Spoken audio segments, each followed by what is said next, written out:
Hello there, brother! You might be wondering who we are and why we're interrupting Brother Broski here. Well, that's simple. We are Killsteel Gaming, and we took over first thing in the morning for a minute to tell you about the hottest shit since John Cena! This Friday, the brand new Zelda game, Breath of the Wild, is getting released, and we're doing a 24-hour stream to celebrate it. And that's going to blow your mind, and so hard that it'll remind you the good days of Raw. Oh, and we're also doing giveaways. Yeah, we're showcasing artists and giving away Zelda stuff that they made, because who doesn't like Zelda stuff? So check it the fuck out, Friday, noon, at our channel on Killsteel Gaming, and that specific time, by the way, and we will see you later, brother! Fucking, my lighter just died and I don't have any matches, but I had like one more precious light, so I lit a candle. Oh, there we go. I'm not doing a show without smoking. I smoke throughout the entire fucking show. There's no way I'm doing one without having one cigarette at least. It's how I cope with Robbie. What's the difference between a hippie chick and a hockey player? Oh, fuck, what? A hockey player showers after 3 periods. I'm leaving that one in. On with the show.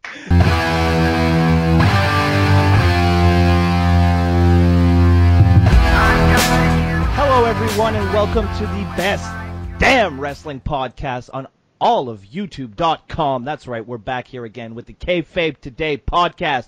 I am your host. I have reclaimed my throne from the evil Robbie Radford. That's right, it's Eric. I'm back. You can follow me on Twitter at MTLBroski. I'm here as usual with my heterosexual life mate, Drew Ortman. Drew, how you doing? I'm fantastic, but after that pre-show, I don't know if I can be your friends anymore. For those I might leave one or two in, but there are some that are just really, I don't want them on my channel. Robbie was going through a series of insensitive and offensive statements. I know, amazing. You heard that here on the podcast. He's essentially just Trump. Yeah, he is. He's the Donald Trump of the Kayfabe Today podcast, except he sounds more eloquent because he has an accent. Don't let the accent fool you. He's a horrible human being. Robbie Radford, the notorious one. How you doing today? I'm good. I just want to quickly say hi to Travis. Couldn't be here, unfortunately. Yes, unfortunately, he real life got in the way, but don't worry, Travis will be back here next week. He will be our guest on the podcast. Yeah. So I flaked out on him a couple times, so now we're even, Travis.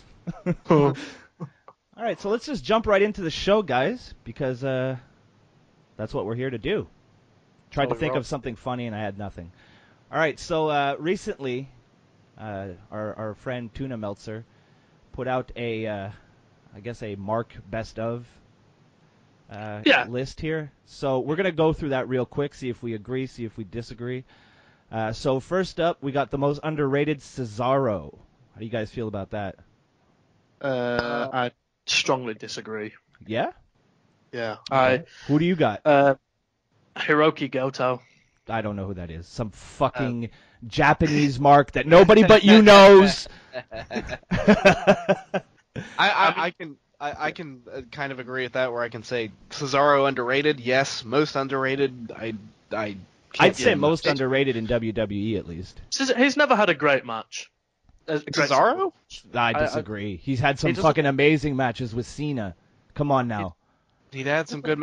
Are you counting like his NXT matches? Sami Zayn at the first. Oh my yeah. favorites. Come on, man. Okay, Come on, Robbie. A good main. But okay. I like how Robbie made a statement that me and Drew were like, "Nope, this is why you're wrong." Fuck you. Yeah. All right, so I guess personally, I think in WWE, sure, why not? Wouldn't mind seeing him with a little bit more of him. He could be really good on Raw. He could probably freshen up the main event scene. But God forbid anybody but Roman Reigns be in there. Yeah, what about Luke Harper? That he's shackled. But I don't know, because Luke Harper's starting to get his due. Kinda. I guess you're right. I forgot about SmackDown this week. I'd be okay with Luke Harper. His match this past, we'll get to that. But we'll get to that. Anyway, all right, up next, he had the Promotion of the Year, New Japan Pro Wrestling. I only watched one New Japan Pro Wrestling match this year, and it was Omega versus Okada. So that's fucking bullshit. Anyway, this is always bullshit. How could it be anything but the WWE? They're number one for a reason. Fucking Meltzer. Because they don't. I don't. How long have you got? I've got a list of. AJ Styles versus John Cena every single time. Roman Reigns versus John Cena every single time. What else? There's been so many good matches in 2016. But I can't really answer this question because I don't have time to watch anything but WWE, and I don't even really want to watch WWE most of the time. So New Japan. It's because people like New Japan because they have 8 or 9 real consistently good matches. Like you're looking I at will say this: everything I've ever seen from New Japan, except for Omega versus Okada, I've really enjoyed. So yeah, I could see this being true. They've won it like 2-3 years in a row now, I think. So yeah. Oh, I just remember the last. It's been a long time, but the Nakamura versus AJ Styles match from 2 years Wrestle ago. Kingdom last year. Yeah.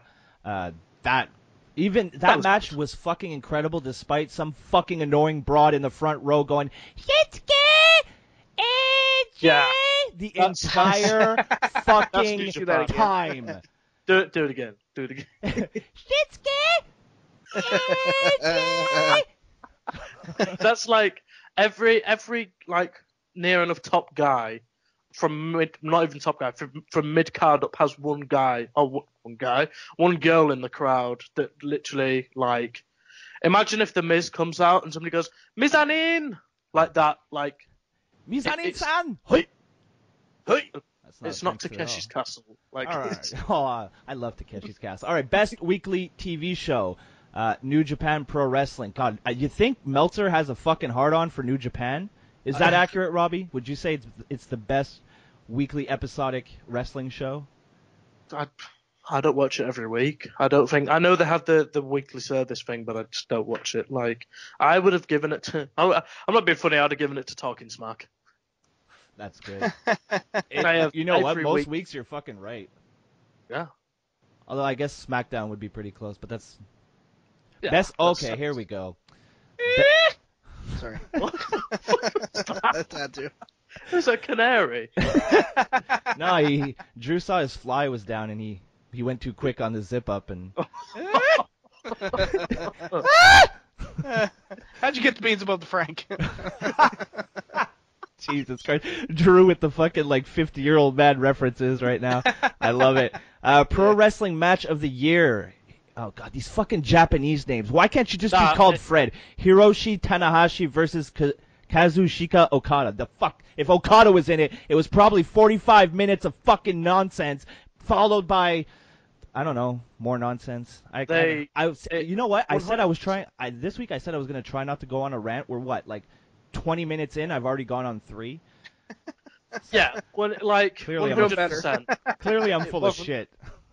There was 2 matches, maybe 3, in my opinion, that was like if it wasn't this, it would have been Omega versus Naito. Like universally, they were recognized as the 2 best matches of last year. Right, Trust me, you would honestly, Eric.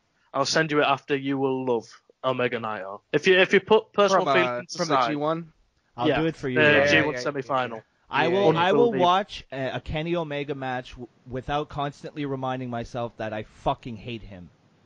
I don't even really know. It's like a Becky Lynch situation. I don't even really know why I hate Kenny Omega. I just do. It's like the majority of the WWE universe with Reigns. Well, I hate Reigns too, so I'm a bandwagoner. I hate Reigns because he told me to. Yeah. Next week you're gonna be like, you know what? I fucking hate pro wrestling. Yeah, I quit, guys. Fuck this. It's the best viewed series on my channel, but fuck it. I hate this. Let's talk about some rap music or something. Oh God, Jesus Christ! You want me to reveal how fucking white I am? Let's get into a discussion about rap. Speaking of the Wu-Tang Clan. Actually, I've been playing Skate 3 all day, and there's a couple Wu-Tang tracks in there, and those are the ones I recognize. So. I like it. Yeah. So. That's okay. Well, this I don't really. There's MMA match of the year: CM Punk versus Mickey Gall. There you go. Rookie of the year: recent Shining Wizards guest Matt Riddle. He was on on the Wizards podcast. Matt Riddle is. He does any award that he's getting off of this. He deserves every fucking one of them. He will be the best in the world. So good. He on the interview with the Wizards, he sounded fucking baked out of his mind. I don't know if he's just super laid back. Oh, he's a proper stoner. Oh, I love him already. Yeah. He's like. I've seen him wrestle a couple times, but I don't know too much about him, so that's. I think when they showed him in the crowd from the last takeover, where they were they were showing somebody else, and then he was like behind him with that stoner face with his hand up, like, "Hey, smoke weed every day." Oh, I know that face. I'm making that face right now. Yeah, it will be. I guarantee, at one point, he will be the best in the world. Yeah. Well, I mean, he's been wrestling what, a little over a year? 3 years. Is that 3 years? 3 years. Oh yeah. wow. And he's every big. He's got everything you want. He's got a look. He's got personality. He's got charisma. He's got real wrestling ability. He's Ninja Turtle hats.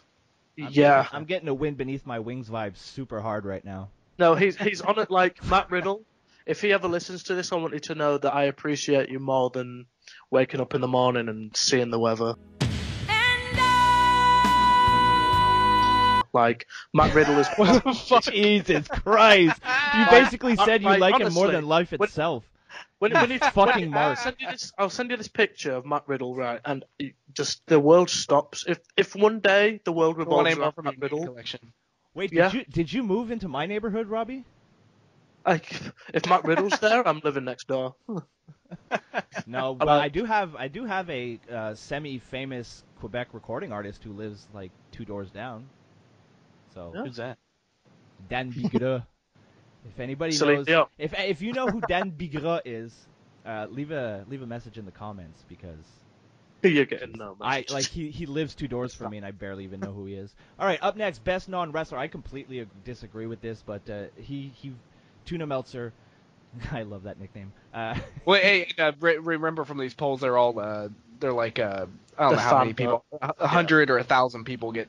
Oh, okay. So this is like a poll. It's not. Yeah. Okay, I thought it was his pick. Okay, my bad. No. I apologize, Dave. He disagreed with a few of them, so. Okay, well, good. Best non-wrestler, Dario Cueto. Oh, yes. I like him. From what I've seen, I've watched the 2 first seasons of Lucha Underground, and then someone like literally ate someone else and then turned into someone else, and I was like, "Fuck this, I'm done. I'm fucking done." Got a little weird. He's I like him. I think he's hilarious. He's got a good look, and he fits what they're trying to do. You know who I think the best non-wrestler is? Roman Reigns. Well played. That was I couldn't wait for someone to be quiet. I was smiling from ear to ear. I'm like, "Ooh, this is gonna pop the boys." I was super stoked to get that one out. Roman Reigns. I think, personally, I think the best non-wrestler is Tom. I'm gonna fuck your face so hard, Phillips. Oh God. Got to talk about that in a bit. Now he is. Best television. Best television announcer, Mauro Ranallo. I vote Corey Graves. Yeah. I think Corey Graves came in second, close second. So that was. Television and I like the Japanese one. I love Japanese commentary. Yeah. I don't even know what they're saying. I don't care. It's the enthusiasm. Yep. I love it. I've always loved Pro until I wouldn't say he necessarily like got warped by WWE, but he tries really hard there, and it kind of makes it a little too over the top. Yeah. His kind of and his pop culture references. Elliot ruined him for me. I didn't really notice. I just liked his enthusiasm because I'm so not used to genuine enthusiasm. And then Elliot pointed out that he's like, "But what about his pop culture references?" And I'm like, "What?" He's like, "Pay attention next week." And ever since then, it was like 6 months ago. I remember it like it's yesterday. Thanks a lot, Elliot. Elliot ruins our wrestling. Elliot doesn't even. Elliot doesn't. He doesn't even like wrestling. No, he doesn't. He doesn't like us anymore either. You fuck. No? Worst television announcer. I just see his face now. Oh my god! Right, check the Skype call. I've got the Riddle picture. Oh yeah, there. I can't see it. It's not loading for me. I feel so left out. Oh wait. Oh, there it is. Oh my god, that's exactly the face. I'll put it up on the screen. That's exactly the face Got I'm a big making. beer in his hand. Jesus Christ. All right, thank you for that, Robbie. Worst television announcer voted was David Otunga. I don't think he counts. Yeah, I mean, He's not really an announcer, is he? no, Not he just anything. kind of says stuff when there's a lull in conversation. Sorry for this, but he's SmackDown's resident. Hey, we have a black guy. Yeah. They need someone to read out the Black History Month stuff. And They always every make now and then they can go, hey, you know Jennifer Hudson? Yeah. It was Here you funny. It was funny. Like, yeah, exactly. They love to name drop Hollywood, right? It's funny though, because I saw on Twitter not more than one person who was like, "Why do they always make the black people talk about Black History Month?" I'm like, you just answered your own fucking question. Like, what do you mean? Why do they? What, you gonna have a bunch of white dudes talking about Black History Month? Man, BuzzFeed will Tom be Phillips all is over going to that. come out and go, you know, Martin Luther King. Oh, Jesus I'll tell you. Christ. Hey. And finally, best major wrestling show. It was voted New Japan Wrestle Kingdom. I'm assuming Yes. this year's. I think it was last year. So we can agree on that because that's the Styles Nakamura show. Styles, Nakamura, Ishii, Shibata. I actually watched that entire show. That was fucking good. That It had from start to finish. Omega and Kushida, I think. Kushida was awesome too. Kushida's probably top 5 in the world. I just love him because he's Back to the Future reference. I really did. Yeah, I really like Kushida as well. Yeah. The hoverboard lock? Come on, that's awesome. But- Yeah, that's dope. How Wait. bad, Drew? When you were a kid, how bad did you want a hoverboard? All day, every day. That's all I fucking wanted. And then I turned into a skate punk, and I was like, man, I still want my hoverboard. And then you remember like those things that they call hoverboards now? Those Oh, two- fuck those. Those are Fuck hoverboards. that, man. That's false that. They have advertising wheels. if I ever seen any. Yeah. That's It's not bullshit. hovering. It's fucking Don't get me bullshit. started on that shit. No, man, did you hear that? I've never heard Drew so angry. I like it. Yes. Now I'm pissed. Yes. You've unlocked the beast. Oh. I So, got nothing. that I'm was, happy. I'm a happy guy. Show's derailing already. Fucking 30 minutes in, we're already fucked. And it's not even 30 minutes because most of that is pre-show time. I think we've been recording for 10 minutes. Well, that's enough for me. Over too. I'll send you guys a picture of the T-shirt I just found from my childhood. Oh shit. What I love about didn't he give for some reason Roman Reigns most overrated? No, well the fans did. Yes. Yes. I don't understand that because the majority of people don't rate him. But supposedly, I don't know about that. well, supposedly, the observers thing, overrated means overpushed. Oh, really? So Oh, is that what it means? yeah. I don't know. If So I guess we can all agree because you gotta make Roman look really, really strong. There you go. I can't wait to scream that at whoever Roman Reigns' opponent is when they come here on the 24th. I'm just gonna scream that the entire time. For the love of Christ! For the love of Christ, make him look strong! He's the future! If I don't get kicked out of the show, it'll be a Get that fucking asshole out of here. I'm definitely gonna bother a few people. Like, it's inevitable. I'm accepting it now. I can already feel the hateful stares coming my way. And it's like... Baby, won't you come my way? Sorry. Don't ever sing again. All right, so what we're gonna do here, we're gonna get into the Raw recap and review. But before we do that, we got a little bit of a world premiere, world exclusive. A new track from at Unicorn. At Unicorn Papa on Twitter. Rated R. The song is called Finn Freeze. I've heard it. I've listened to it a couple times already. It's pretty good. Yeah. And now guess what? You guys get to listen to it too. So we'll be back right after this with our Raw recap. One time for the Demon King, y'all.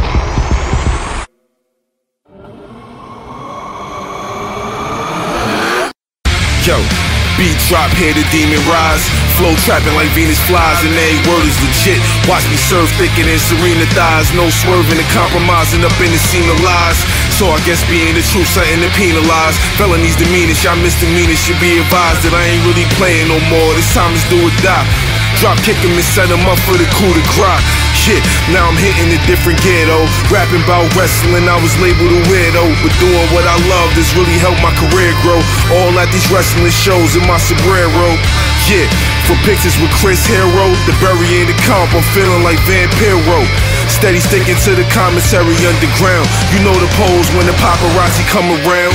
Yo, I don't really rap for the thin cheese, but I get it in, so you know I gotta win cheese. From A major promotion to the indies, I see the cameras flash, I do the fin freeze. Do the fin freeze. Do the fin freeze. One time for the ballad, yo. Cause all the haters when I'm trying to make my style above.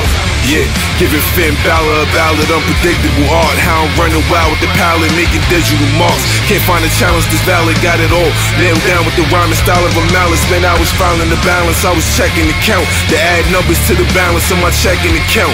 New songs pushing the spins to a record amount. Got a hater hoping that my record will bounce. Yeah. But it's time to put the squeeze on them. Say cheese, hit the pose, fin freeze on them. Turn the temperature to 200 degrees on them. Before I bless these tracks, I gotta sneeze on them.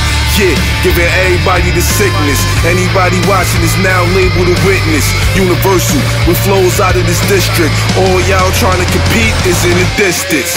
Yo, I don't really rap for the thin cheese, but I get it in, so you know I gotta win cheese. From A major promotion to the indies, I see the cameras flash, I do the fin freeze. Do the fin freeze.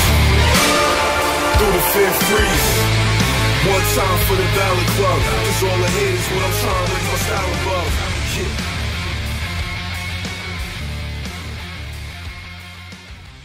And we're back. How about that fire track, everyone? I hope you guys liked it. Let us know what you think about the track in the comment section down below, as well as, you know, hit him up on Twitter at Unicorn Papa. Go give him a follow. Good friend of the show. He's got an article coming out today as well, so go check that out only at kayfabetoday.com. And he had one up a couple weeks ago that's pretty good too. It's like top 25 Hogan era themes. Oh, nice. Really good. Nice. Yeah. All right, so this week it was the go-home show to to Fastlane, but if you wouldn't have told me, I would never have known because the show was pretty lackluster. What? Sorry, Fastlane's this weekend. Fastlane is Sunday, dude. I know. What? Yeah, man, that was the go-home show to your pay-per-view on Sunday. Yeah. Yeah, it's the pay-per-view to set up Lesnar versus Goldberg for the title. That's the whole point of the fucking pay-per-view. So what we're going to do things a little bit differently this week because I honestly don't want to spend too much time on Raw and I want to get right into SmackDown. I'm going to go through the official results, basically the high points. I'm going to go through the results of the matches, and then we'll talk about like the Goldberg and then the final segment.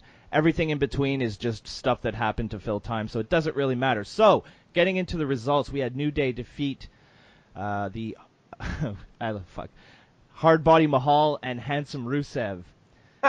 Then we had some cruiserweight action with Akira Tozawa defeating Noam Dar. Another epic match of 2 minutes and 58 fucking seconds.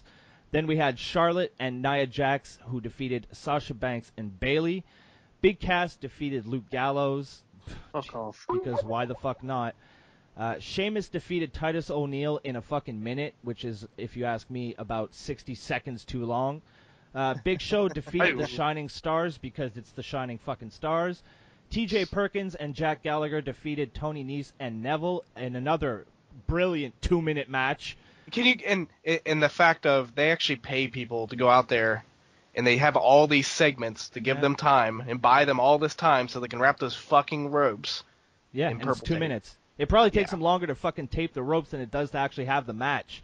The logistics of that are awful. It's stupid. It's a waste of tape. You could use that tape for something more productive. I don't know, anything really.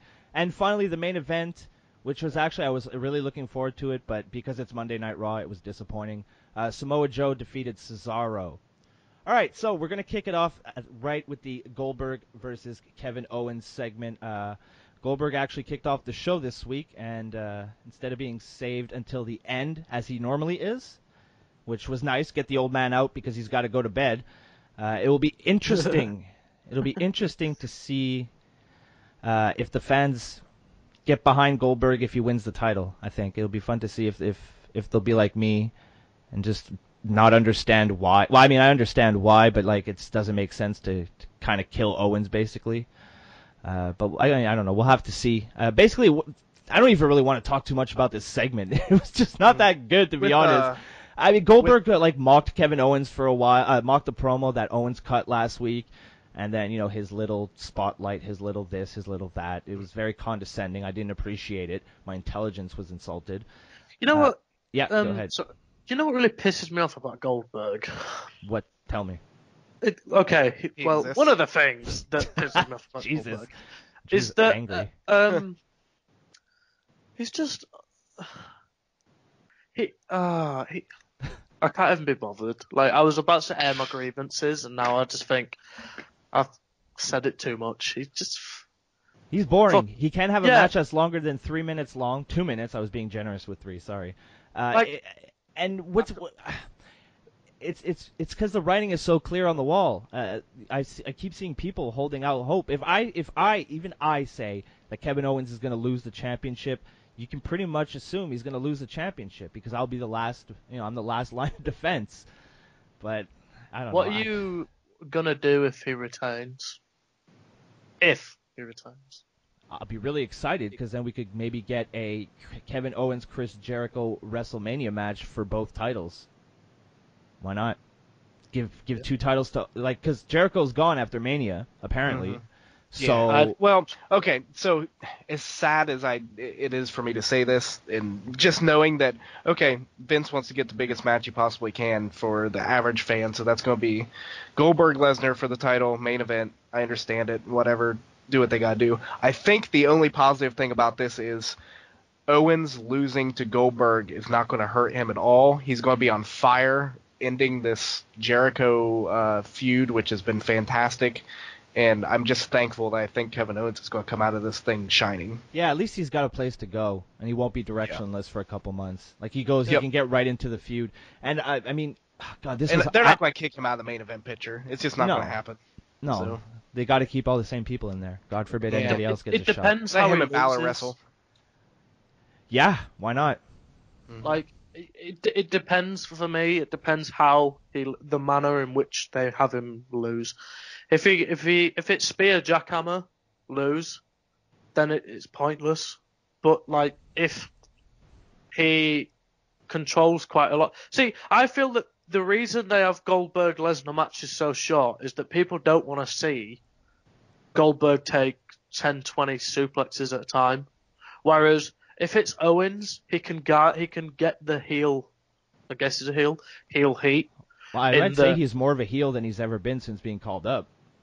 Oh, like he can work rest holds and blah blah blah, and then Goldberg might just catch him with the spear, and I guess that's okay. But if they have Owens come out and lose within 2 minutes, I'm not going to say I'm done with the company. I'm not going to cancel my account. I'm not going to complain online or stop watching. Oh, I'll complain Well, no, I'm not going to complain online because that's what I'm expecting. Yeah, I don't see Kevin Owens lasting longer than Brock Lesnar when you want to have Brock Lesnar in the main event of WrestleMania. How are they going to do it? It's either they're going to straight up do it the way Goldberg said he was going to do it, a jackhammer, a spear, 1, 2, 3, he's the new Universal Champ, or hopefully, which I would much prefer, Chris Jericho interferes right off the bat, like without the ref seeing it, giving Goldberg the opportunity to pick up a quick win. That's what I'm hoping for. That way you keep Owens strong, you keep him super hot going into his feud with Jericho, and Goldberg, you get what you ultimately want, which is Goldberg as your Universal Champion. Everybody wins. If you're going to do it so that Goldberg looks like this unbeatable monster and he just beats everybody super quick, but you still want to keep Owens strong, that's the only way I can see them doing it. A straight-up loss makes Owens look like a pussy. Yeah, I was going to say, because there's no payoff. If Goldberg wins, if Goldberg wins on Sunday and loses to Brock at Mania, then nobody has the rub of beating Goldberg. Yeah. And then, yeah. But then beating Lesnar is a big deal. It's a very big deal. Yeah. But Somebody will get that at SummerSlam for sure. It's funny that it may be I'll give you one guess who's going to get that role. Yeah, Jesus Christ. But it's I'm funny just hoping that it's Balor personally, but I know it'll be Roman Reigns. But it's funny, though, Robbie, that you say that beating Brock is a big deal, because I didn't participate in it because the level of stupidity hurt my face. But I was reading on Twitter earlier today, and some guy was arguing with Kenton and Kieran about how Brock Lesnar isn't a star because he lost to Goldberg. Don't get involved in that. I didn't. I just sat back and I laughed, and I was like, oh, it's just too easy. Yep. And you know what? On top of this, I mean, looking at the Rumble and looking at that first Lesnar match, I mean, it could be different by now, but I still don't believe Goldberg can go for more than a couple minutes. Dude, so when he was in the ring with the security guards, he got blown up in under a minute. Yeah. So this match is going to be, I mean, as sad as it is, and Meltzer brought up a good point the other day. When Goldberg gave his promo on Raw, I guess he said, I promise I will do spear, jackhammer, and win the title. And Meltzer was like, Goldberg's notoriously, that guy that if he says, I promise something, he's going to do it. And he knows he's going to do it. So he pretty much just gave away the ending to the title match. Yeah, like, I guess in a way that you can kind of see Lesnar losing to go. You know how in UFC you can have, okay, so Aldo, for instance, Aldo's had this great career, but he loses to McGregor in 10 seconds. If Aldo wins again in good fashion, people will kind of forget that he ever lost. So you're only as good as your last match, but if Lesnar wins at Mania, people won't really care that he's lost twice before because he will be the top guy. Yeah. So I guess, Well, Brock's just the type of guy too that win or lose, it doesn't really matter because you just look at him. Yeah. Just by his mere presence, he's a star. It doesn't matter. He's the true definition of wins and losses don't matter. Even in UFC, he lost, and then when he came back, it was still one of the biggest deals that they've had in years. What was it? Third biggest draw of all time? Yeah, and ironically, you had two former WWE guys on that card. Gee, I wonder if that's a coincidence. Yeah. He fought on the same card as Punk, right? Or am I making that up? Punk fought in like September, and Brock fought in July. Yeah. Oh, really? Oh, well, it was a while. Then that joke I just told, that was some fake. That was some fake news right there. I got you. Hold on. Some fucking fake news. Fake news. Sad. Thanks, Trump. I guess the only other thing I really want to talk about is obviously the Seth Rollins interview. All I know is that I heard that people completely shit on the segment. Yeah, they did. They were chanting CM Punk and. Oh, for fuck's sake! That's a chant that needs to die. Where was the show? What was it Green Bay this week? I think it was Green Bay. Yeah. You know what sucks so bad is I was one of those people that was so huge on. I mean, me and Robbie a while back had a conversation. I think about this in the chat about so big on Seth Rollins, especially when he was the heel champion. I know people gave him shit then because he never won, but I thought he did the whole Mania thing. He was a perfect heel champion. Yeah, and and his in-ring I thought was fantastic, and I thought he was very innovative in some of the stuff he did. And then this just makes me so sad that he's booked so shitty. Well, the injuries don't help him either. Oh, that too, yeah. Glass knee. Yeah, the crowd was pretty shit all night, but they were especially bad for this segment. But I thought it was one of the 2, maybe 3 segments of the entire night that was actually decent. Triple H was solid. I liked what he did. He's been great with he's always pretty good on the mic. It's kind of his thing. And I think you almost can tell that he kind of gets it. Like, you can see it running through his head. Like, he knows what people want to hear to get them fired up. Yeah, exactly. Well, basically, Seth Rollins says that his WrestleMania in-ring future was it uncertain, or did he confirm that he wasn't going to be there? I think it was uncertain. Rollins said he's definitely going to be there, and Triple H gave him like the kind of like. Yeah, he said he was definitely going to be there, but when he was asked like if he was going to be at like wrestling at WrestleMania, I think he said it wasn't 100% no, but it wasn't looking good or something. They did I don't know. I guess you could say either they did a poor enough job with it or a good enough job with it that obviously he's going to be there. yeah, he'll be there. Yeah, and like you said, Drew, Triple H warned him to not show up at WrestleMania, which of course Seth Rollins refused to accept, and guaranteed that he will be at WrestleMania. So in some way, shape, or form, we will get Seth Rollins at WrestleMania, which is good. I don't like. It sucks. It really sucks what happened to him last year and now this year. I feel bad for the guy, honestly. You never want to see somebody get hurt, but when they get hurt 2 times in 2 years around the same time where he's going to miss WrestleMania, that's a huge payday. Like, you know, just for the fact that his first WrestleMania was so fucking awesome. Yeah. Well, these injuries are just, it's killing me. Like, going into SummerSlam last year, I was just like, oh my god, this is fucking amazing. Like, Balor and Rollins for a new title, even though it's fucking ugly as shit. I'm like, this is going to be fantastic. And then it just all went to hell from there. Yeah. But, unfortunately, poor Seth Rollins. Poor Robbie. Seth Rollins. I realized I was on mute. Christ. I figured it had been too long since you had last talked. How long was I on mute for? Probably for a while. We've been ranting for a little bit. What do you? I kept being quiet to like let you talk, and I was like, okay, well, I'll just keep talking then. Oh, okay. I asked a couple of things. Didn't you wonder why we were just ignoring you? No, oh, right. So I got to. Why do you have the slippery mute button? That's what we got to figure out. Yeah. It's a gamer's headset. It's Turtle Beach. So like, if I lean over, it's got one of the the flicker. Do you have like a separate button? Yeah. Or is it? Well, why don't you just put it like I do on my lap, where I can see the button and put it in a place where I know I'm not going to hit it. You ever think of that? We're running a very tight ship here, Robbie. You're not being very professional. I just did CrossFit and I can't get comfy. Oh. I'm sorry. Fuck off. But Fuck off. Talk about CrossFit? No. No. Speaking of CrossFit now, I mute your fucking mic again.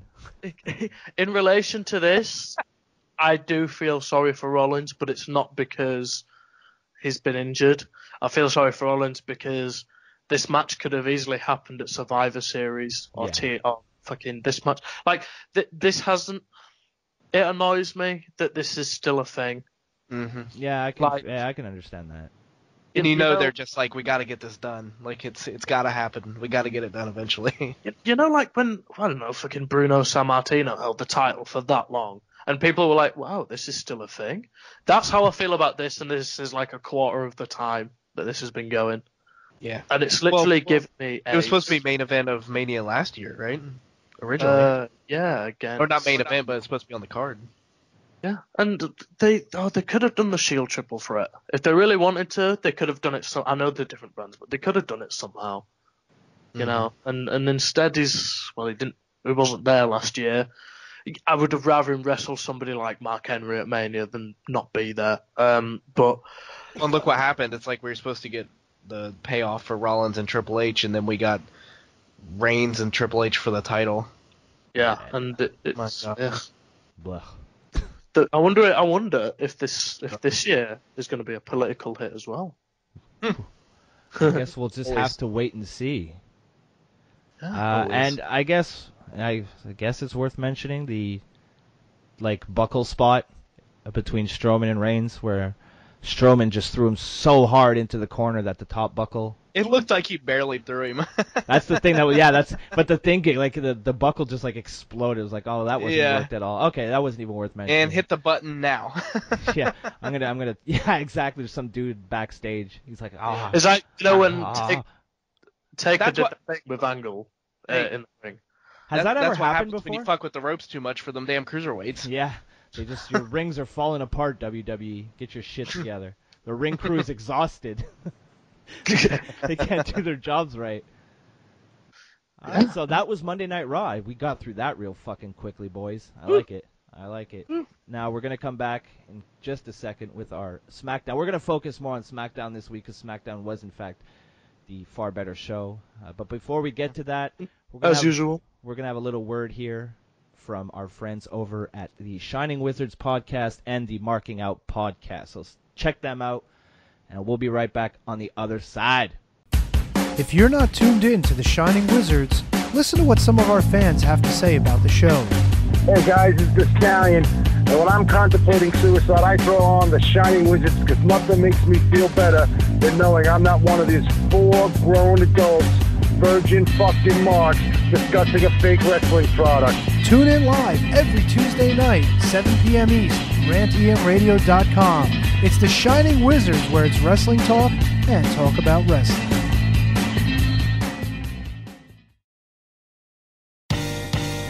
This is Marking Out. Hello, it's Brandon. And Dave. And we do a weekly pro wrestling podcast called Marking Out. And you can check us out on iTunes, Stitcher Radio, Google Play, and markingout.com. You guys are awesome. As always.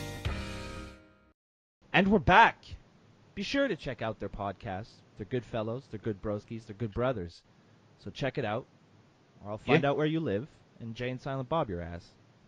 It's like the fourth time. It's the 4th time this week I threatened to find people online. That's kind of your thing. Find you. Before we get into our SmackDown expert SmackDown on that,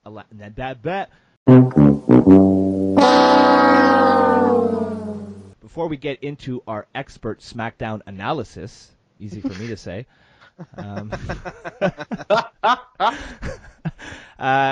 We're going to talk a little bit of news, so cue the news music, Eric, when you edit this later. All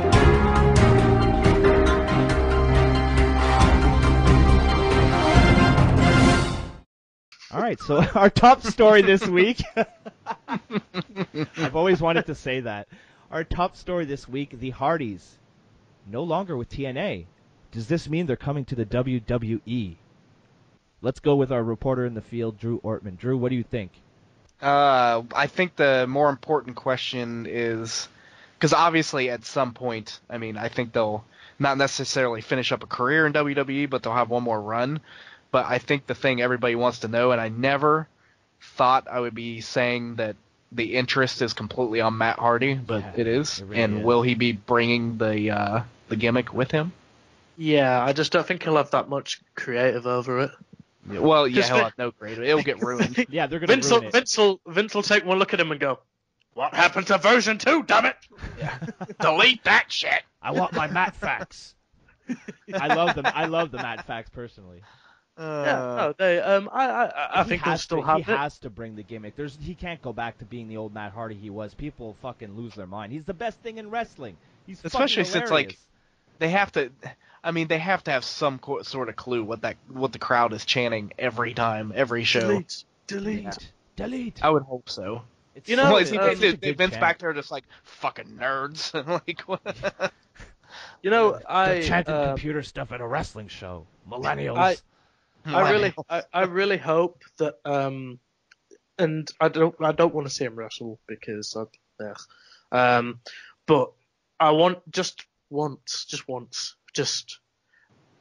maybe a face off or a joint promo with Bray Wyatt and Broken Matt.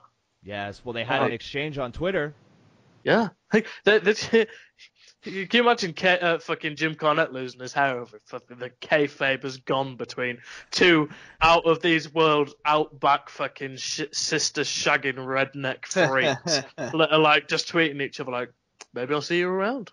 Maybe you will. Maybe you will. Well, even Sasha Banks had an interaction with Matt Hardy as well.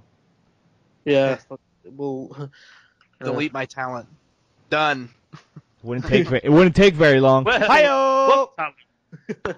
Delete my talent. Now, does this sound weird? Just I know it's essentially the same thing, but I think he has a better chance of pulling off that gimmick and making it continue on SmackDown than Raw. Yep. Yeah, because he'll actually have time on SmackDown. Yeah, as we see we'll obviously get to it. As we see with the final segment of SmackDown, it looks like they're very much open to going outside of the "I'm better than you, wrestle me" kind of thing. Yeah. Oh yes, they are. So they are. I'm so confident that they could. Like a year ago, I'd have been like, but now I'm like, well, there seems to be a little bit. Well, actually, there seems to be a lot more freedom on SmackDown than on Raw. Yeah, like the either SmackDown... freedom or just better writing. Yeah, one of the two. Didn't the SmackDown writer go to Raw a while back? Yeah, And for some reason it was good then, and now it's even better now. And whereas Raw's, well, plummeted like Owen now. But you know, you gotta get. Thank you for showing some restraint this week, Robbie. Yeah. Told you, baby. Speaking of restraint, let's get into SmackDown, because I couldn't restrain my entertainment. China couldn't restrain from the steroids. See, I'm not as good with the segues as Robbie. I'm not as good. I actually wrote them out. Oh, you did? Shit, you gotta be. No, it's Sweet. off the cuff, baby. Even if you did write them down, don't tell people that. Okay, I'm breaking the Okay, fourth so wall. let's get into SmackDown off because the cuff, rough, no fluff. Sorry. Oh, wait, wow, Drew is rapping. We kick off SmackDown with Shane and Daniel Bryan watching the finish to last week's main event, and doing their best to really sell that they didn't have a better angle, even though they had one on their YouTube channel and on Twitter. It just didn't serve their narrative, so they took it down. Those don't exist. Yeah, what? Fake news again. What else is funny? What? Is that, like, Daniel Bryan doesn't watch TV at home. So if you look at his face when he does the replays to start the show, he looks so confused at what a TV is. Like, if you watch his face during this segment, he doesn't know what he's looking for in particular, whereas Shane's like, yeah, you know. Why we look at shiny painting? Yeah, he was like, shiny painting look at and this moving the image. moving pictures. Yeah, what are these damn there moving pictures there, Sonny? Jesus. What a loser. Fucking loser, doesn't even know what a TV is. Fucking loser, Daniel Bryan. Everybody loves him. So once Daniel Bryan his confusion was done and Shane was done bullshitting everyone watching, we got to a fantastic, amazing segment of Miz TV with his guest John Cena. Oh You my! guys were ranting about this one pretty heavy. Oh, so good. No, I was spamming the group chat. Like, I was eating pizza in one hand, and I had my phone in my other hand. I love your descriptions. I'm not being funny. I'm not being funny. I was so hyped up. I was genuine. I couldn't type. I was genuinely shaking. This segment was that good. Well, you know what? Take it away, Robbie. You seem to be quite a... Right, let me sit forward. Story time with Robbie. Yeah, he's getting serious now. This is when I sit back. Let me sit back and light up that zoot boy. I'm gonna tell you a story. So we often say that The Miz is a great worker with a mic, and We do say that a lot. you know, you've got a good worker, a great worker when you say, go out and really make people invest in your Mania match. A match that, like, people weren't really, when they cancelled Taker Cena and then gave it to Reigns, and then they were like, okay, what do we do for Cena? And then they were like, we're going to do this mixed tag match. Everybody was like, oh, for fuck's sake. If this segment didn't, like, sell the mixed tag to you, I'm actually more interested in the mixed tag aspect than just Miz versus Cena. But can't even, like, I've seen it 16 times, 17 times, 18 times. I'm not even, every time I go to the toilet, it's on. Like, every time I'm on the way to work. When you're taking a bath? Yeah, it's on. I'm turned on. It's on. Everything is on. Like, the way Robbie's nipples could cut glass right now. Glass more like freaking titanium. I honestly, Christ. This segment, like, it started. Some of the comments, like, and it wasn't even a back and forth now. And this is what I kind of like, is that Cena kind of soaked up, like, everything Miz was saying. And I was literally sat there thinking, what can he say to this? Okay, well, the reason why Cena was soaking up the insults, as you said, was because when Miz TV started, the Miz ordered that Cena's mic be turned off, and that's why he kind of just... And then Miz went on a amazing rant. Like, he's so good at just telling people how it is.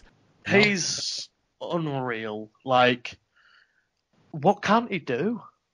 If anybody comments wrestle, I'm generally going to kick your face in. But, like... Jesus. Because he is. If they have. Oh my god.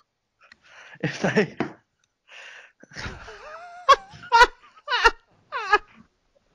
What the fuck? If they have. Oh, no one say anything. I just want people to experience it because that's definitely going in the podcast. That's just fucking inaccurate though, because he's got but no, if The Miz has better merch than that autographs one, I'm probably gonna buy 2 or 3 t-shirts, sleep in one, train in one, and just walk around in one. That man is a god. Bathe in one. Well, no. Why would you do that? And then right at the end, after Cena and Miz had their exchange, Cena was going to leave the ring, but Maryse was having none of it. She spoke to him in broken French-Canadian English, which I get to listen to every day. Yay. Do people actually talk like that, like unironically? And yeah, that's not ironic. That's just the accent. Can you imitate it? Of course I can imitate it. It's from my home. I can do anything you ask me to do as long as it has to do with the Quebec. Huh? What do you think of that, Robbie? Do you think it's pretty accurate the way I sound? Just got a migraine. Fuck, imagine living. I can't alienate my people. Fuck you, Robbie. Fuck you.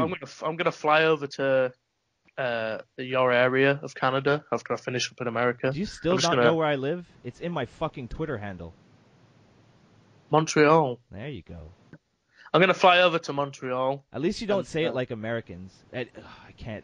Montreal. I can't stand that. It's not Montreal. You kind of just Montreal. Montreal. It rolls off the tongue. We do a lot of things with our tongue here in the French part of Canada. Like eat pussy. Yeah, so speaking of eating pussy, Maryse smacked Cena in the face. Big time slap. What? What? Who eats what? I'm sorry. You derailed the show for nothing. You're fired. Maryse slaps Cena in the face, to which Cena just laughs and says, "Bitch, you just made the biggest mistake of your life." To which, and then Nikki Bella's music hit, and we got to watch her run. I love watching Nikki Bella run. I really like. She runs like Cena, which is pretty good. I would love to watch them in a race. Could you imagine 2 fucking retards running next to each other? That would. Wait, who and who? Wait, Robbie, let me get through this segment because the best part's coming. So she runs down to the ring. The Miz and Maryse flee because Nikki Bella is terrifying. And Nikki immediately gets on the mic and says, "Maryse, if you ever put your hands on my man again, bitch, I'm gonna break you." And then, boom, mic. Nah, she don't say it like that. What did she say then? What did she say? "I'ma break you, bitch." Oh, I'ma break you. Yeah, that's true. Bitch, I'ma break you. I say bitch too much. I'ma break you, bitch. It was proper redneck as well. Nah, that was hood. That was straight hood. What are you talking about, redneck? That was okay. Hood. That was hood. Yeah. That was like the hood of Kentucky. I'll give you that. I'ma break you, bitch. Drew, is that in the South? Was that an appropriate joke? Yeah, I approve it. Do people? I'm asleep with my sit. You know what? Those two sleep. No, I'm not complaining. I just gave you a thumbs up on a podcast. That worked well. Yeah, you're smoking. Yeah, I guess you're. Man, can you catch a fucking contact high if I blow smoke into the mic? This is a great We're taking too many bumps. Yeah, Drew's taking too many bumps to the head. How many chair shots you take to the head? But this was probably one of the best damn segments I've seen in quite some time. Well, since the Jericho and Owens breakup. They're doing it right. I'm falling back in love with. I say WWE. I'm falling back in love with tuning in on a weekly basis. I actually look forward to SmackDown, and I haven't said that I don't think I've said that since about 2007. You know what I've noticed, and it just goes to prove how much of a complex human being I am. I very rarely enjoy Raw. I almost never enjoyed it in its entirety. Okay, but I watch it every single week live. I usually enjoy SmackDown, but I very rarely watch it live. You would think I would just flip the two and just watch Raw on fast forward and watch, but no, I don't understand myself, guys. I think I need some therapy, some graps therapy. I do think it's no longer unreasonable for the vast majority of people to say that SmackDown is better than Raw. No, that's true. I agree. I just everything makes. I just like giving Twitter shit. Everything is so simple. Yeah, it really is. There's nothing to. Aside from the fucking like Steven Spielberg thing that closed the show, everything is awesome, so. though. That was so good. Everything is so simple. Like, I'm okay. Like, the way that they've managed to turn me around, and that sounded like I was like marking out into tears. But the way they've managed to turn me around on my opinion of the tag match is unreal.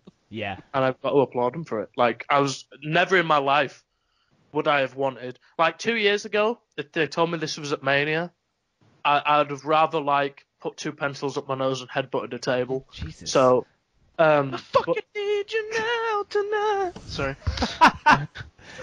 Holy shit! Oh, that song's going in the podcast. Yeah. They never. And it's only holding me tight. Do you ever see the video to that song? Like the original? Yeah. Yeah. That's that man. Robbie, you got to look up that video. It's like an acid trip. It's really good. What's that song called? Total Eclipse of the Heart. Damn, man. Isn't it Bonnie Tyler? Jesus. I think so. Yeah, wow. Look, the youngest kid knows. How the fuck do you know all these things? We've all had those evenings, lads. Oh, did someone just break up with you, Robbie? That's why he was eating pizza in the bath. That's what he's got a broken to. heart. No, I wasn't in the bath. No. Well, you were in the bath. I have pictures here that say otherwise. Somebody flash it up now so people remember. Yeah, No, well, Christ, I'm editing this. I'm just one time. I can only look at it once. Never again. Up next, let's just no segue, no transition, right into the next thing. 2 out of 3 falls match between Mickie James and Becky Lynch. You know what? I'm not angry at this, and you want to know why? Like Alexa Bliss. No, I didn't watch it. I skipped it. Even better. I'm not doing. You know what? Life is too short. Life is too short to be angry all the time, and I don't want to be angry all the time. So from now on, when Dean Ambrose or Becky Lynch are on my television screen or on my computer screen, because I only watch it through illegal streams, because I'm fucking badass. We just watch the sponsors. Just a bad motherfucker. This podcast has been canceled. No, not again. Yeah, if it hasn't been canceled yet, I think we're good. Dude, I'm gonna be so pissed if I wake up one morning and the fucking channel's gone. It's like reason why. It's just written Kayfabe Today podcast. I'm just like, fuck. Well, we had a good run, boys. You guys win this one. Yeah. All right, I understand, YouTube. It's all good. Yeah. They thought PewDiePie was bad. Oh god, that's what I'm afraid of. I'm afraid that we blow up super huge, and then we'll actually have to be careful. And I'm not good. Somebody will go back and find our past podcasts. Oh, for sure they will. That's the dynamic. You know when people dig up old wrestlers' tweets and they're like, yeah, they lose the push. They send it to Vince McMahon. Yeah, by the way, I used to post stuff about Nazis, but okay, now I'm totally cool now. Don't worry that about it, woman. guys. Yeah. Oh, what was her name? Zara. Schreiber. Was it Zara Schreiber? Something like that. She's got such a Jewish Her name was Seth Rollins' girlfriend. Yeah. That was her name. Yeah. So did you guys watch this match? Because I didn't, so I have nothing to say about it. Okay. Take it away. Again, and this now, week. Rob. So it wasn't good. No? I know you're gonna be like, well, you don't say. Yeah, and water's wet, Robbie. It wasn't good. It really wasn't. Mickie James is great. Yeah. Mickie James is great. Becky Lynch is good. However, arguable. And it's not that it's not that they don't match. It's just that the formula for a 2 out of 3 falls is one gets the pin, the other gets the pin. Who's gonna get the next pin? Yeah. Interference, winner. It's so predictable and boring. But I agree. That's one of my least favorite stipulations. Like, I remember Progress at their Big Brixton show. Who? For the first What's a Progress? For the first two, they had a 2 out of 3 falls match between Tommaso Ciampa and Zack Sabre Jr. And nice. The first 2 pinfalls came from a double pin. Oh, cool. So I don't know about 2 in the same match, but I like the double pin idea. Like so the double pin, which made up the first and second pin. So then the third pin was like, the next one wins. But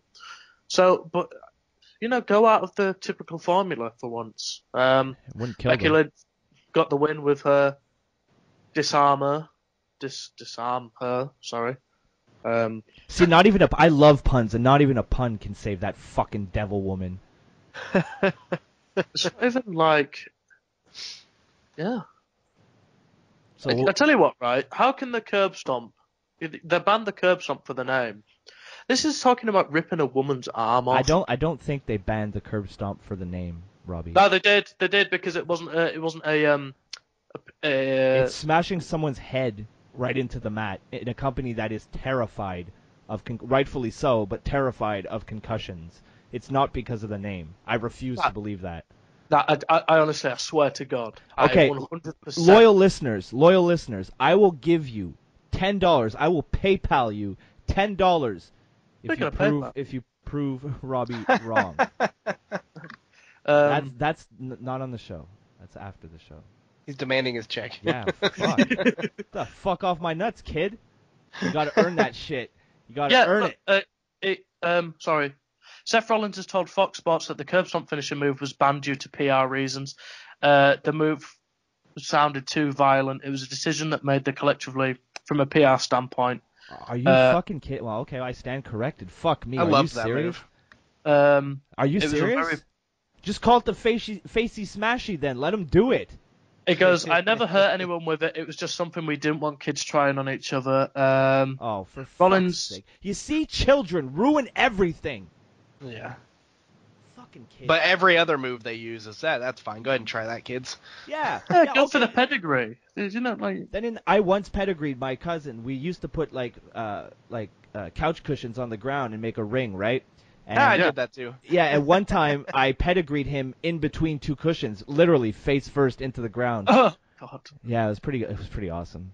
Sorry, man. He turned out to be a dick later on in life, so fuck him. I'm glad I did.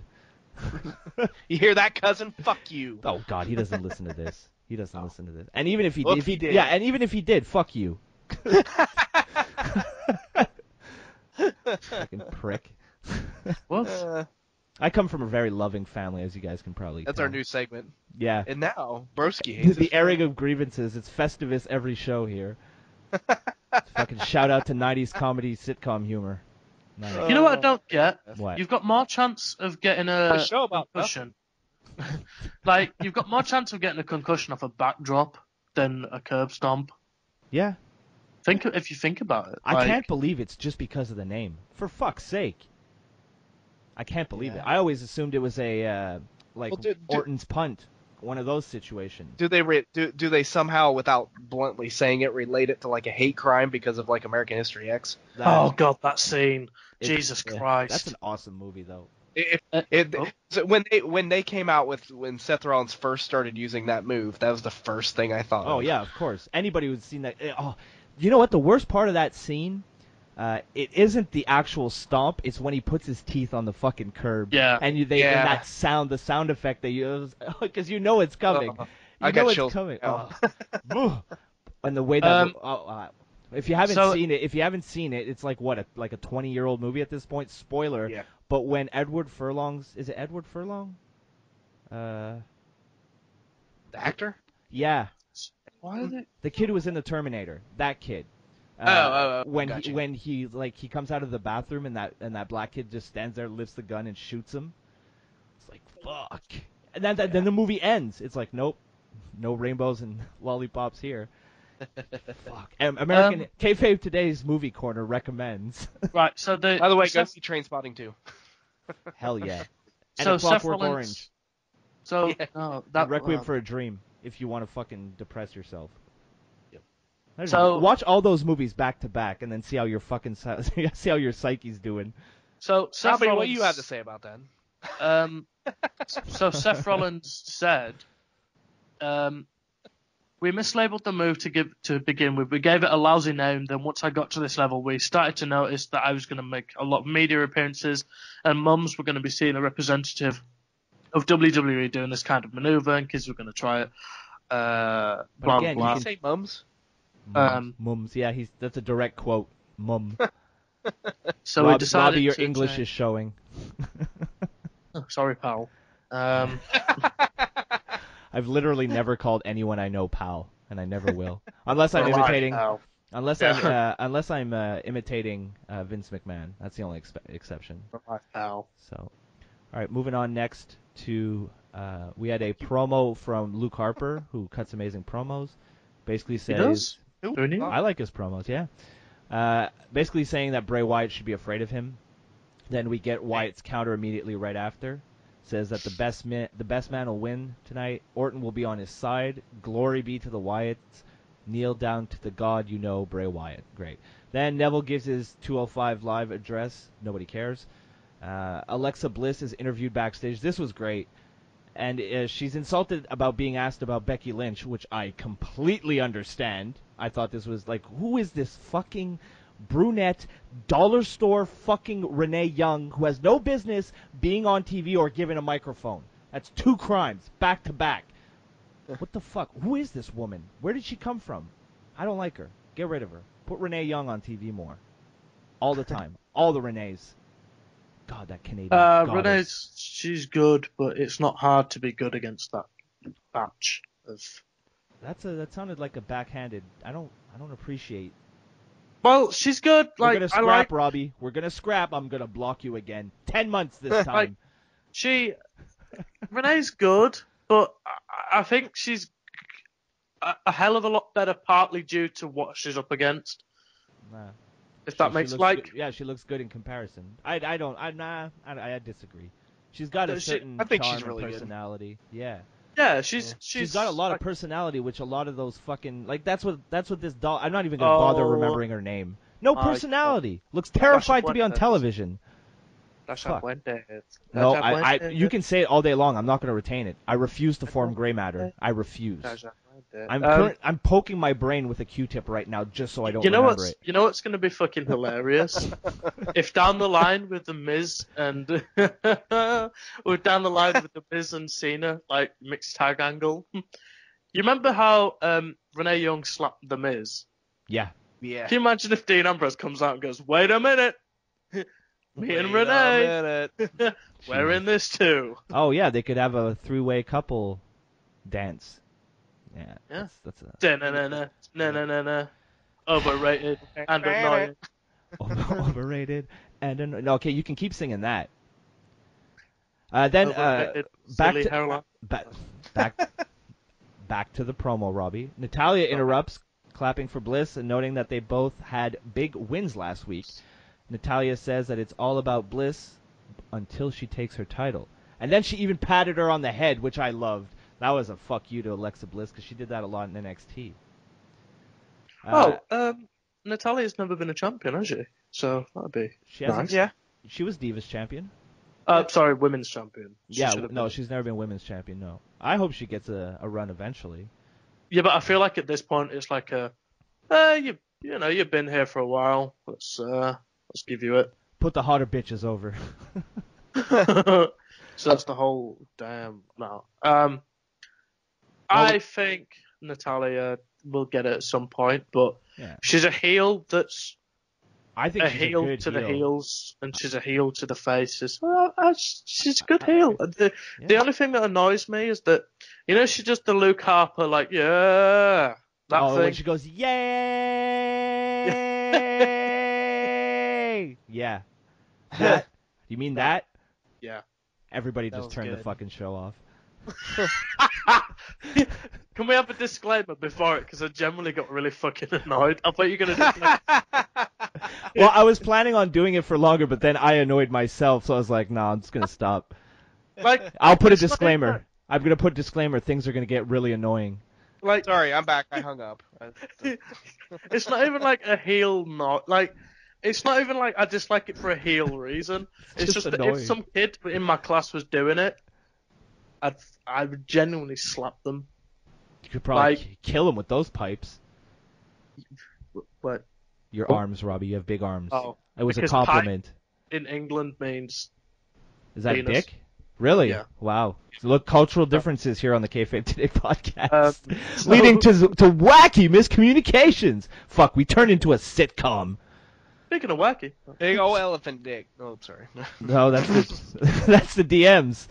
That's the last thing I read. Gee, I wonder which one of us put that in there. Yeah. We catch up with Canadian Goddess, who's backstage with AJ Styles. He feels that his match with Harper tonight, it's completely bogus in AJ's estimation because I am not done talking. How rude. We never cut you off, Robbie. Yeah, ever. Because Harper feels... Wait, okay, let me start this over. Now, Renee Young catches up with AJ Styles, who feels his match with Harper is bogus because Harper's feet hit the floor before his. Now, tonight, he's going to beat up Luke Harper and go on to where he belongs, which I fully agree with, the WrestleMania main event, in air quotes, because... I love how they keep saying that. There's no way that's the main event. Come on now. Go, Robbie. Since you were so desperate to interrupt me before, you have the floor. You know what was really cool? What was cool? Do you know when they opened the show with the Styles segment and it was like, I hate gays or whatever he said. I don't remember that segment. I must have been the intro. Yeah, sorry, that was the PWG days. You know when Styles walked off and Harper just turned to McMahon and Daniel Bryan and just went, "Thank you." Yeah. I genuinely went, "Oh." That was a nice moment. I don't know why he said it, but one more thing. Well, he said thank you because they backed him up. Like AJ said, the match shouldn't have happened at all, and then Daniel Bryan and Shane McMahon both shot him down, and that's why Luke Harper, he got all real intense. It was like one of those real intense thank yous. But another thing I noticed, and I love this so much, I think this is the best part of this whole, maybe of the entire show. Did you guys notice how Harper's wife beater is clean now because he turned face? Yeah. He does laundry now that he's Now he's got time. Yeah, when he's got time to do it now. He's not because he doesn't have to serve his family. He's like, finally a little Luke Harper time. And AJ Styles is like, "You're getting in the ring with me. You're washing that shit, motherfucker." Yeah. God. But could you imagine the smell? I bet it's like baby oil. Yeah, probably. It's not going to be like. If there's somebody who knows what baby oil looks like on a wife beater, it certainly is Robbie. Dude, do you wear muscle shirts? Of course you do. I don't. No, I do. Of course you do. I had one that said Harley Davidson. Oh, fuck off. What the fuck?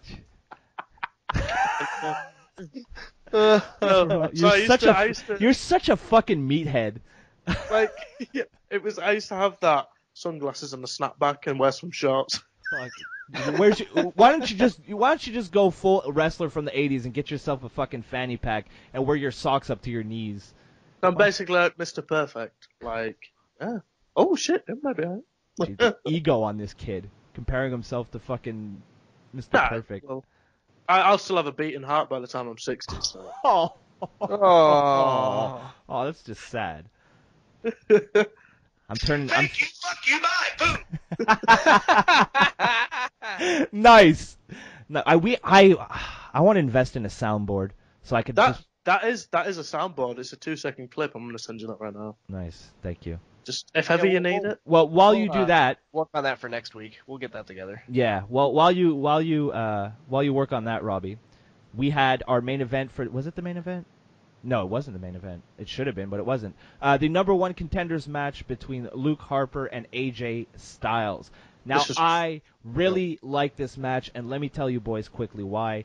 I really like how Luke Harper is starting to show some personality and a little bit of a Joker in the ring this time against when AJ. When he was like imitating AJ Styles, I thought that was really good. Can someone explain to me why his suicide dive has any business being better than Dean Ambrose's? Because it's so much better, and the guy is like 2 times Ambrose's size. Because Ambrose is legitimately trying to commit suicide when it does hit. Well, if I was Dean Ambrose, I'd want to commit suicide too. I noticed that Luke Harper, he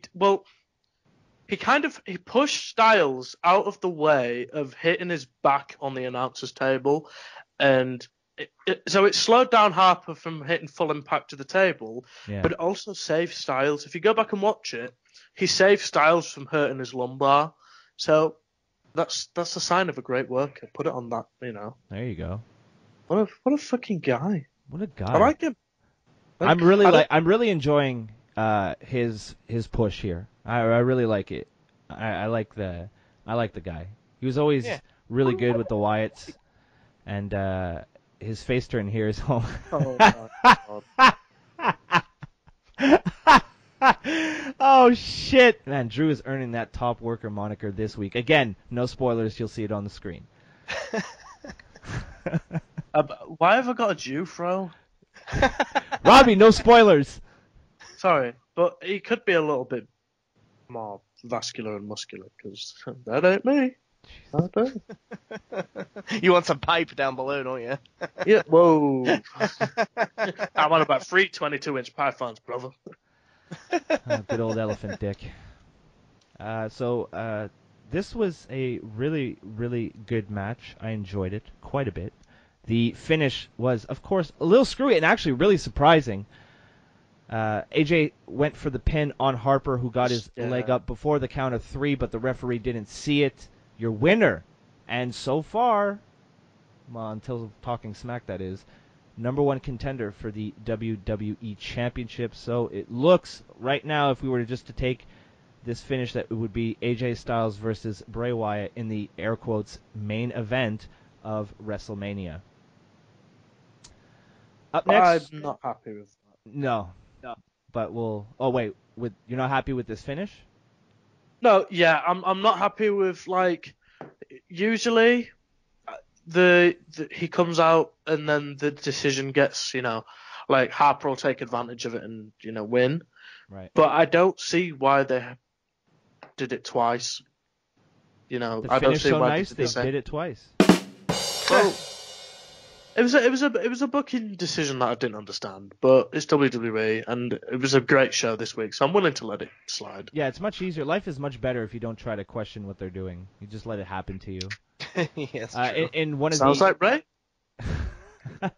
Up next, we had Cena and Nikki, who run into Carmella and Ellsworth. Ellsworth is 2003 Cena, but with a lot less muscle mass. Yeah, pretty much. Yeah. I love. That's my favorite thing about the segment is you can't talk to my girlfriend like that.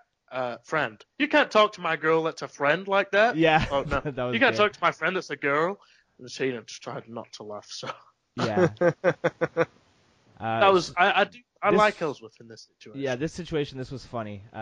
They went back and forth for a bit, and then basically it was to set up a match next week between the four. So next week on SmackDown, we got John Cena and Nikki Bella versus Carmella and James Ellsworth. Cena kind of treated Ellsworth like a Make-A-Wish kid. Hey, little buddy. Yeah. You okay? What's wrong with you? You look sick. I love it. This guy is so. The guy who reviews this, the guy who reviews SmackDown for this website is so thorough that one of his notes is Dean Ambrose walks. Yeah, because he struggles to do it on a daily basis, so we've got to work with it. All right, speaking of Intercontinental Champion Dean Ambrose, he was up against Kurt. Nobody even remembers that I'm here, Hawkins. They edited that out. Just like the Becky Lynch match, I didn't watch this. So, boys, it's up to you. Didn't they? It didn't happen, did it? I don't know. I didn't watch it. I saw Ambrose and I skipped till I didn't see Ambrose anymore. I thought I can't say for sure that didn't he just hit a dirty deeds then call out Corbin? Yeah, that's actually exactly what happened. Like, yeah, I am 99% sure they edited that out, the Hawkins bit, because I don't remember seeing it on SmackDown. I don't remember seeing it either. Oh, so they didn't show the match; they just cut to where. No, Ambrose... it wasn't a match. Like, he just walked in the ring, dirty deeds him, and then just picked up a mic. Oh, okay. So well, I basically don't it was remember. a segment to push for the Baron Corbin. God, I hope Corbin wins. Jesus Christ. Me too. No, this fucking stupid 30-day rule. Like, I know they pick and choose when to make it a thing. Yes, they do. Fuck's sake. Have him. You sound I guarantee, so disgusted. If that's a singles match, I bet it's on the undercard. Guarantee it. Yeah, for sure. Probably. Speaking of which, this week they just released their official WWE rulebook, so we'll have to grab a copy of that and see what kind of bullshit's in there. Someone needs to buy it and send it to Vince McMahon. I think he forgot. If you're black, you're a top guy for 3 minutes. We had a chairs match here up next, which was surprising. Don't usually see that. Skip it, ignore it.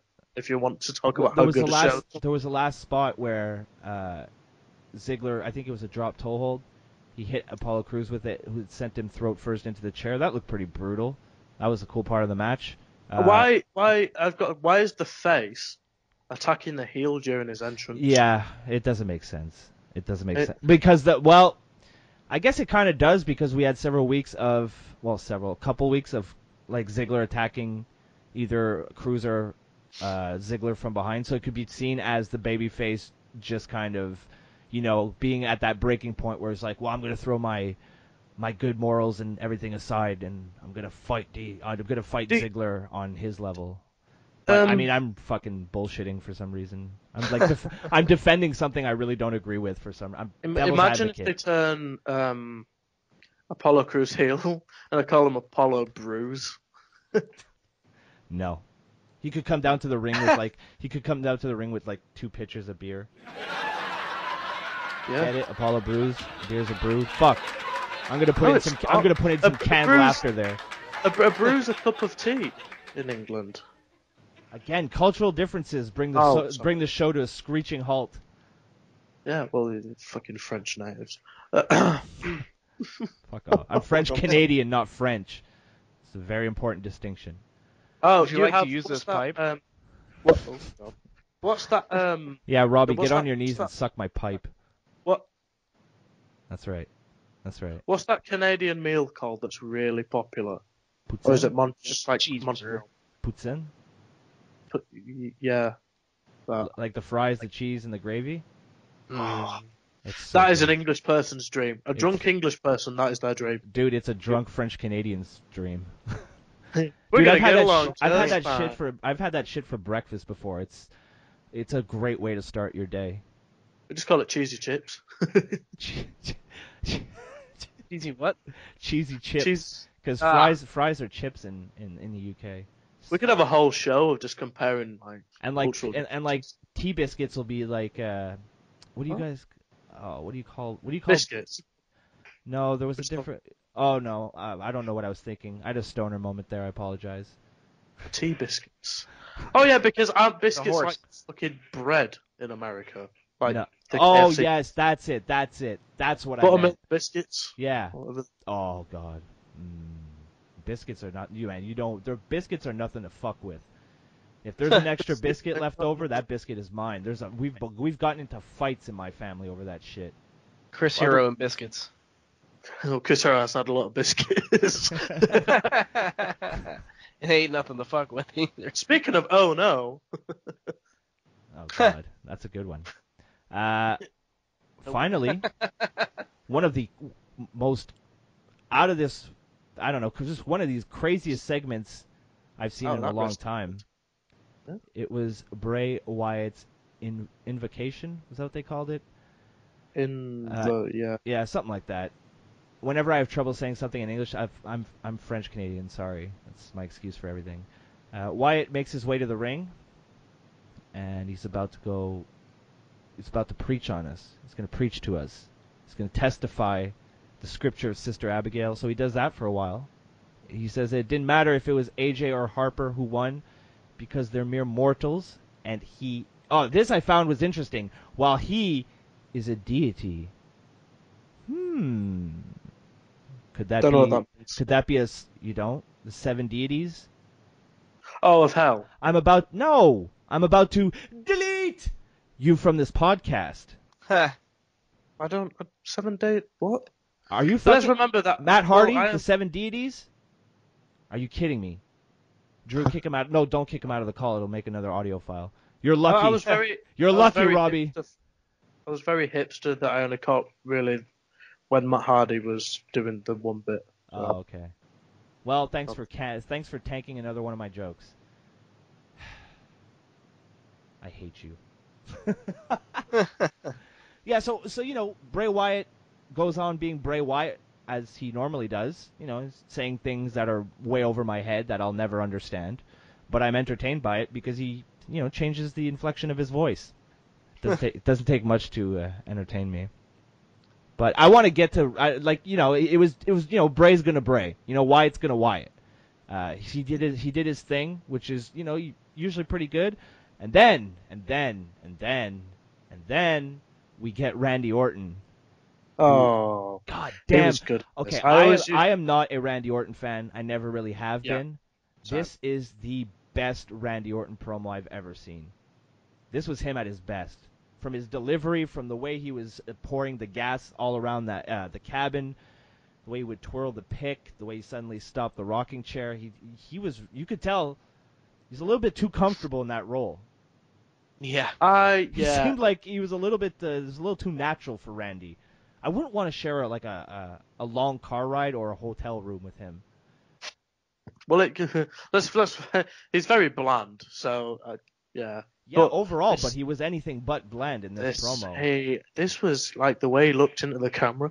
Have you the Prodigy song Firestarter? Have you seen the one where they edited the picture?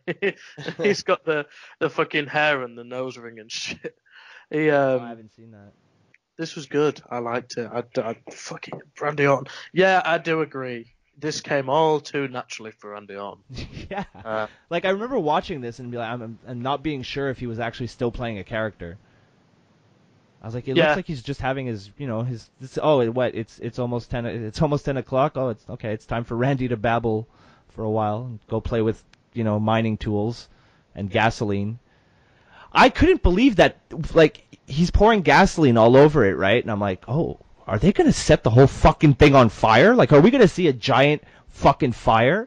Because when I was younger and I lived more out in the country, one of my favorite things to do were to stack wood as high as I possibly can and burn it to make a giant fire. So this spoke to me on almost a primal level. Are you okay? Eric make fire, burn things. Eric God. Well, I liked how he they kind of built up to Orton being doing the turn. And it was the way he was he kind of hyped up Bray and then went, but that's not me. Yeah. And then, but the real winner here, in terms of who I was really impressed with, was Bray.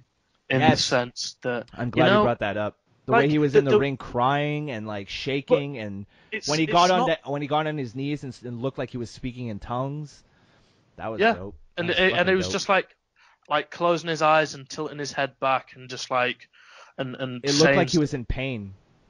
He looked like he was hurt and everything that as the cabin burnt, he was feeling it, cuddled by sitting down by commentary, all pathetic and shit.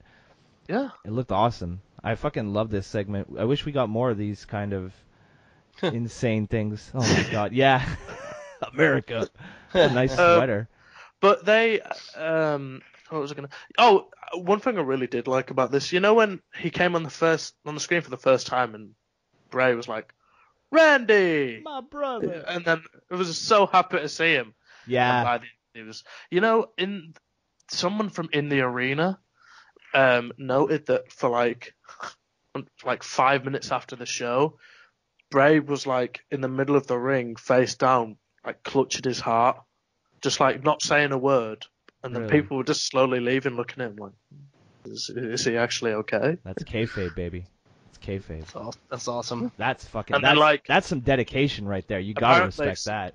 Supposedly, he got a lot of emotion out for thinking of, he was related to Blackjack Mulligan. All right.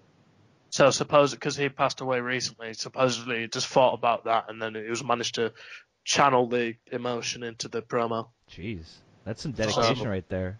Yeah, I really do like him, but there's something about him that doesn't click for me. But it clicked this week, and I was like, this guy's good. He's not just a wrestler, and he's not just a guy that I guess some people can relate to. He's an actor, and a very good one. He is. He's probably one of the better actors that they have. And this segment is pretty good proof of that, because the range that he that's what we call it in the biz, range, when you can go from one emotion to the other. The range that he showed in this segment was incredible, because like you mentioned, when Orton first popped up, he was ecstatic to see him, and then compare that to the end of the segment, and then to what you just said after the show, where he's just lying in the ring clutching his heart. I couldn't see Roman Reigns doing that. I mean, in his defense, I couldn't see pretty much the entire roster do that. Maybe a Chris Jericho could show that, could go from one end to the other like that. But very few. Yeah, very exactly. And I think that's what makes this segment that much more special, because it's the right players were involved in the right storyline, doing the right things. So, my God, they actually did something right. Actually, they do a lot of. I shouldn't say that, because they do a lot of good things with SmackDown. Yeah, it's just an Oscar-worthy performance. Timely pop culture references. All right, Ronaldo.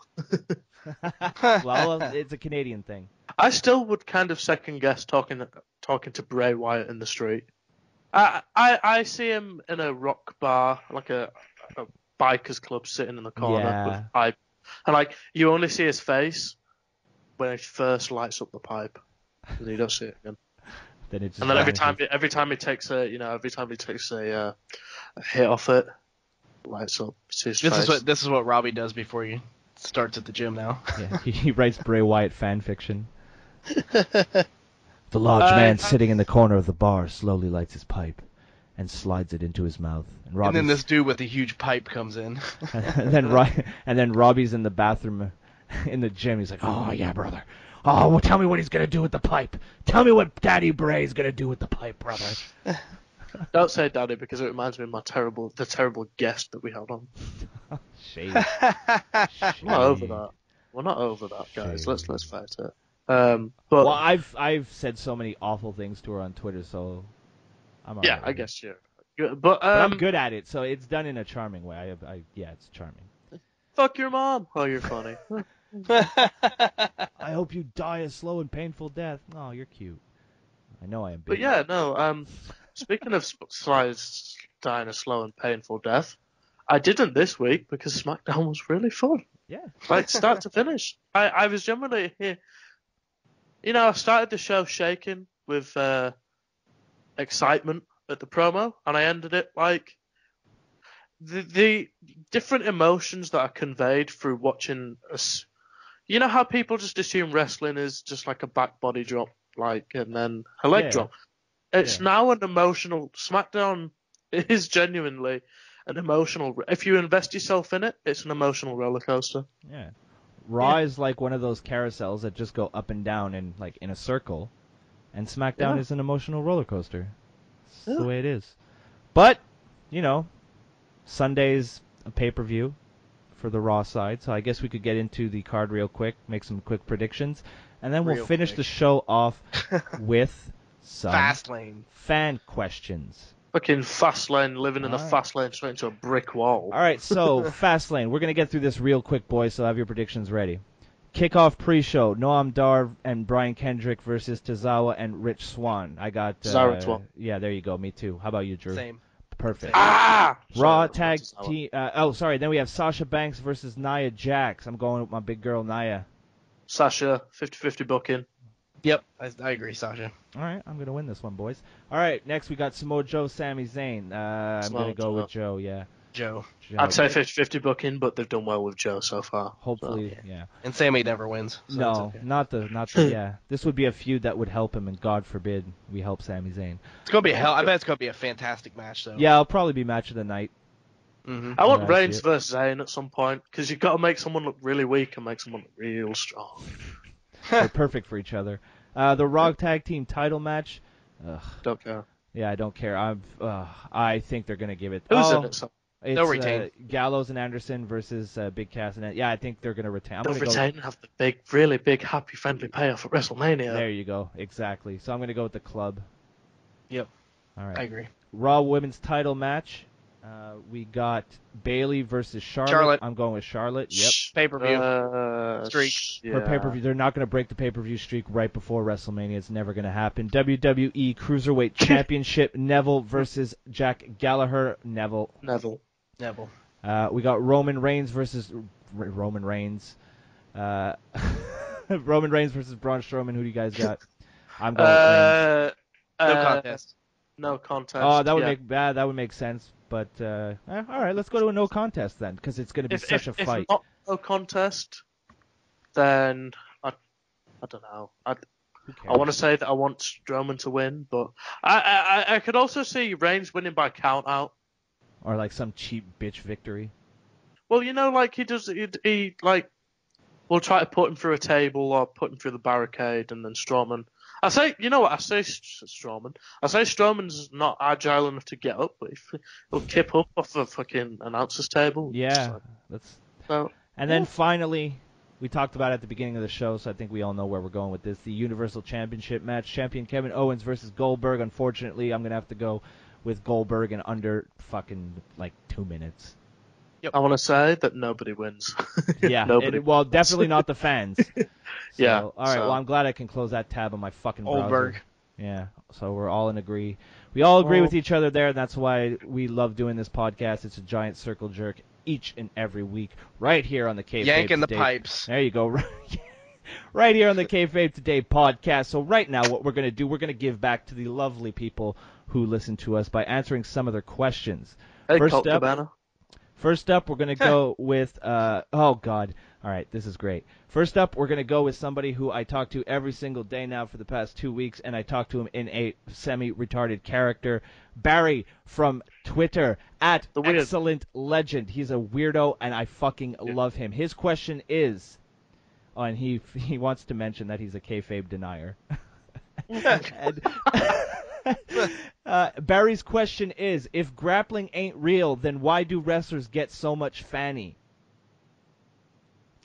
Because they're athletes. They got big, giant fucking pecs, and women are fairly... Did you hear the silence as soon as that question got It's so good. Barry, I will fucking put them through a table with the broski bomb. Nobody talks smack with Barry when broski's around. I'm going to be honest. Unless you're talking smack about Ern Laver. That motherfucker. 3 weeks, Ern. You and me. The battle ends. The Twitter.com feud is over, Ern. I'm taking you down. I'm going to knock you down. I'm going to break you. I'm going to send you packing to your mama, crying like the little bitch you are. Ern, hashtag 3 weeks. No problem. I love Don't know what happened. I love them. Problem. Dude, they're my two favorite fucking Twitter accounts. I love them. Most of my mornings for the past week have consisted of drinking tea and talking shit with them. If you don't follow them, at Excellent That sounds Legend, so British. yeah, I know, right? I'm desperate to be one of you. That's why I hate your fucking wrestling scene. At Ern Laver and at Excellent Legend. But especially this week. Oh, I upset so many people. Did you see how many people I upset? The fucking marks. And you know what? It fucking proved my point. It proved my point so hard. So hard. I couldn't believe people who were following me for fucking literally years fucking fell for it. You fucking fell for it. You were baited like the dumb fucks you are. Get your heads out of your asses. It's fucking wrestling. Calm down, little boys and little girls. If you take my Twitter feed seriously, you have a problem. I'm not going to lie. Unless I'm talking about at Miss Manning, then I'm very serious. Shout out. What it is that the British wrestling scene boys, is that's going to currently... get me laid, boys. Yeah! The British wrestling scene is currently the best scene in the world, so people are very defensive Yes, about it. I know. Yeah, but you know what? It's the UK tournament. You people were so far up your own ass. Like, oh, look at us. We're the best. Tut, tut, tut, tut, tut, governor. Fuck off. Relax. It's wrestling. It's all predetermined. There's great athletes all over the world. You're not special. You're not fucking special. Okay? I mean, it is the best. Like, it is. But it what really it, is. Like, but that's the thing, Robbie. You know more than anybody else. I've admitted this. I've said it on the podcast several times before. And I live to troll people. I'm a friendly troll. I'm the Robin Hood of Twitter and Facebook. I troll for good. Yeah. I'm sticking with it. That's the moniker I've given myself recently. I do see why people got really, really annoyed, but at the same time, it's a subjective art form. Robbie, and if you're different. If you have time to go look at the people who replied and got butthurt. Okay, they've been they've been following me forever. What I'm saying is that your opinion still matters, and I don't know why people got so angry about it. My opinion shouldn't matter. But you understand what I mean when I say that? It was a work. Like, okay, and this is my thing. How many people tweet at me and tell me Kevin Owens is fat? And do I go on some sort of fucking butthurt rant about it, or send you a tweet? Excuse me. That pisses me off more than if you would call me a faggot or something. When you just send me this, like, when someone says excuse me to me, it always sounds condescending. It's like, oh well, why are you saying that, you fucking pleb? Fuck off. But I love everyone on my Twitter. I love you guys. You fucking marks. Well, so much for not ranting. But yes, just to set the record straight, so nobody cries anymore. It was a troll. I've said numerous times I would love to go to a Progress show. I would love to go chant. I would fit in with UK wrestling fans because I'm just as much as up my own ass as you guys are up your own ass. I love you guys. Relax.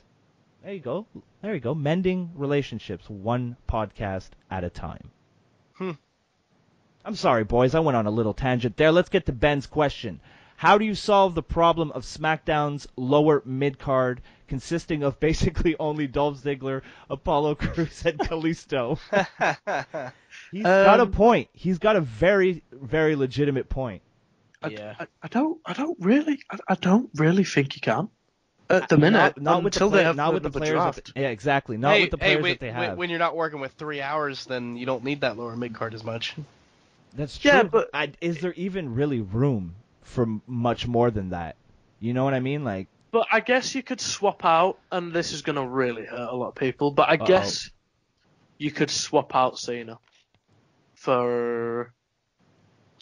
What do you mean? Like take him off the show? To swap him for maybe 2 guys from Raw. You can't swap him for one. You cannot swap him for one. Well, unless it's Roman Reigns. Well, yeah. But could you imagine him on SmackDown? Kill that show? Fuck. No, I actually think Reigns on SmackDown. Look, but bear in mind, it's the booking. It's not Reigns. It's the booking. That's a good point. Yeah, I gotta stop following. I'm the biggest mark of all of it. Like that's why. If I'm calling you a mark, I host a wrestling podcast every single week. I'm fucking King Mark. And I'm on the show with Robbie fucking Radford, Lord Savior of the Marks. And Drew's just a nice guy who turns heel on me every show. Yeah, that happens. I guess. I guess so. So I guess you can't really save something that barely exists. I guess you could. Like, you can swap out. Well, I guess you can kind of consider Dean Ambrose. No, you can't because you can't because he's the IC champ. He's the mid card king. I guess you could combine the lower and upper. No, you can't. As in, you can get all the guys from the lower mid card and put them in the IC title scene. Won't be good. But I guess there's variation until it's time for the draft, and they could bring up Dillinger. When Elias Sampson goes to SmackDown eventually, I guess that would be cool. God, how sad is it that Dolph Ziggler is a lower mid-card guy now after all those years? That's deserved. Wrestles like a lower mid-card guy. What should Woof. be in it? Love it. All right, we're going to move on. I hope that answered your question, Ben. I'm going to say, though, I cannot wait for Elias Sampson to go to SmackDown. Really? Why is that? That's an intriguing statement. Because he's great. He's a great heel. He legitimately pisses people off. And I think that SmackDown, whilst they've got the best heel in the biz, may need another one that people legitimately dislike. You know, two big heels on the show never hurt anyone. No, that's true. So there you go, Ben. You got some good discussion. I hope we answered your question. If not, well, sue me and come on the podcast and give me shit for it. See you at Mania. Up next, we got Jay Baca at Tweets of Jay Baca. Brother Jay. He's got 3 of my shirts. He only needs 1 more. I like Jay. I like Jay too. Tell you what, Jay, if you buy Broski's shirt again, I can't say we'll get you on the show because I would get him on the show. It's just his work schedule. He works nights, and he goes to bed an hour before we start recording. I was going to say, if ever you can't make the show one week, I'll definitely get him because I'm sure me and Drew can work out a different recording schedule. Which is easier because we're in the same time zone. But that's the only reason why I haven't had him on, because of his work schedule. So Jay, if you ever have a day off, on a Thursday, or I guess on a Friday night, let me know. We'll have you on. I'd love to have him on. He's great on Dan's podcast. Yeah, he wants to know what are some of our all-time favorite gimmicky characters. The Mountie. Yeah. Yeah. Didn't he have a shock stick? Yeah. That's dope. That's dope. The Mountie always gets his man. Oh shit, and he used to have music videos and shit. Oh my god, those were cringe. I love it. Those were amazing. You know what's funny? Somebody was talking to me earlier this week. I think it was Mel. She loves the show. Shout out to Mel. She was telling me, like, the way she was talking, she sounded like she thought, like, Mounties were everywhere. I've been in this country my entire life. I've never seen a Mountie. Ever. Seen a lot of cops, but no Mounties. So I guess, yeah, the Mountie. I always liked the Goon because I'm Canadian. I can't help it. Brooklyn Brawler. I mean, that's kind of a staple. Oh, yeah, that's a good one. I remember when he was... I guess he's not... Is he? Yeah, I guess, yeah, he's a gimmicky New Yorker. Yeah, well, he was also the baseball guy for a minute, MVP. No, Knuckleball. Wasn't it Abe Knuckleball Schwartz. Oh, fuck. IRS? IRS was a good one, too. I liked IRS. Oh, IRS. Or the Godfather? Yeah, Big Boss Man. Yeah, Big Boss Man, yeah, because he was legit tough. If you ever get a... Brutus the Barber Beefcake. Yes! Cutting and strutting. Woo! You gotta love Brutus the Barber Beefcake. Who else is that? The Boogeyman, because he was kind of creepy. Yeah, Boogeyman was legit terrifying. I mean, anybody who puts... Yeah, exactly. I was gonna say, anybody who puts worms in their mouth gets a pass from me. Sting? Yeah. Sting was another one, yeah. Because Sting was basically the Crow, so... Yeah. Remember the tag team? It was Buddy Lee Parker, the State Highway Patrol. Oh, they'd come out writing tickets. Yes. Wait, so that's where Breezango got there? Yeah, exactly. That's where they got Buddy Lee Parker. Oh. Or Ravishing Rick Rude. He wasn't that gimmicky though. Nah. Yeah, but I bet he was exactly like that gimmick. You know, like yeah. Like everywhere he went. I loved his music. Fucking hell, the 80s. Oh, I mean, Ultimate Warrior. His gimmick of being a guy who takes too much cocaine. One of the most convincing gimmicks I've ever seen. Oh, and Jesus Christ, Matt Hardy. He's a complete... Everything he does is a gimmick. Yeah, I mean, he's one of my favorites of all time. You know, I liked Buddy Holly's gimmick. Buddy Holly? Buddy Holly. Buddy Holly. Not Buddy Holly. What's his Bob Crash Holly? Bob no, Holly. Sparky Plug. Sparky Plug. What was Crash Holly? Crash. You know when he did the gimmick with the weights? When carry around the scale. Super heavyweight. Oh, yeah. Fuck yeah. Oh, yes, where he used to carry that cartoon... fuck. The barbell? What do you call it? No, the weighing scales. And insist he was yes, that's it. Oh, fuck. APA, It's like, oh, it's not really a gimmick, though, is it? They're not really. I mean, yeah. no, well, Kinda. it was because it's JBL's, Weren't they just like drunk redneck? Well, JBL was the drunk redneck. Yeah. I guess Nation of Domination, that was, well, I don't know if I should call it gimmicky. I don't know if that's the right term. Just wait till I've learned of SJW. It's like, that wasn't a gimmick, that was real. Let's just move on before I get in trouble. That's the kind of trouble I don't want. The Black Powers will work. Get the fucking Wall Street Journal and calling me a fucking white supremacist. El Generico, that was fun. Yeah, Generico was always fun. Oh, what the fuck was Kevin Nash's gimmick? The Wizard. Oz, that's it, Oz. That was a good one. Or Terror Rising, but that wasn't really a gimmick. That was just a great pun. I think we went through a pretty much, maybe not all the greatest ones, but we've. Oh God, the Godwins, Junkyard Dog. Yeah. God, there's so many great characters. Gobbledygooker. Gobbledygooker. Now talk about a gimmick. That was somebody's What was real the life one? as What well. was the one? Oh, what was the one? It came out with this like giant like cow head or something, and like it would fall. Mantar. That's it. It always fall out when he went into the ring. Fucking or the stormtrooper, the Shocker, the Shockmaster. The Shockmaster. That's it. Yeah.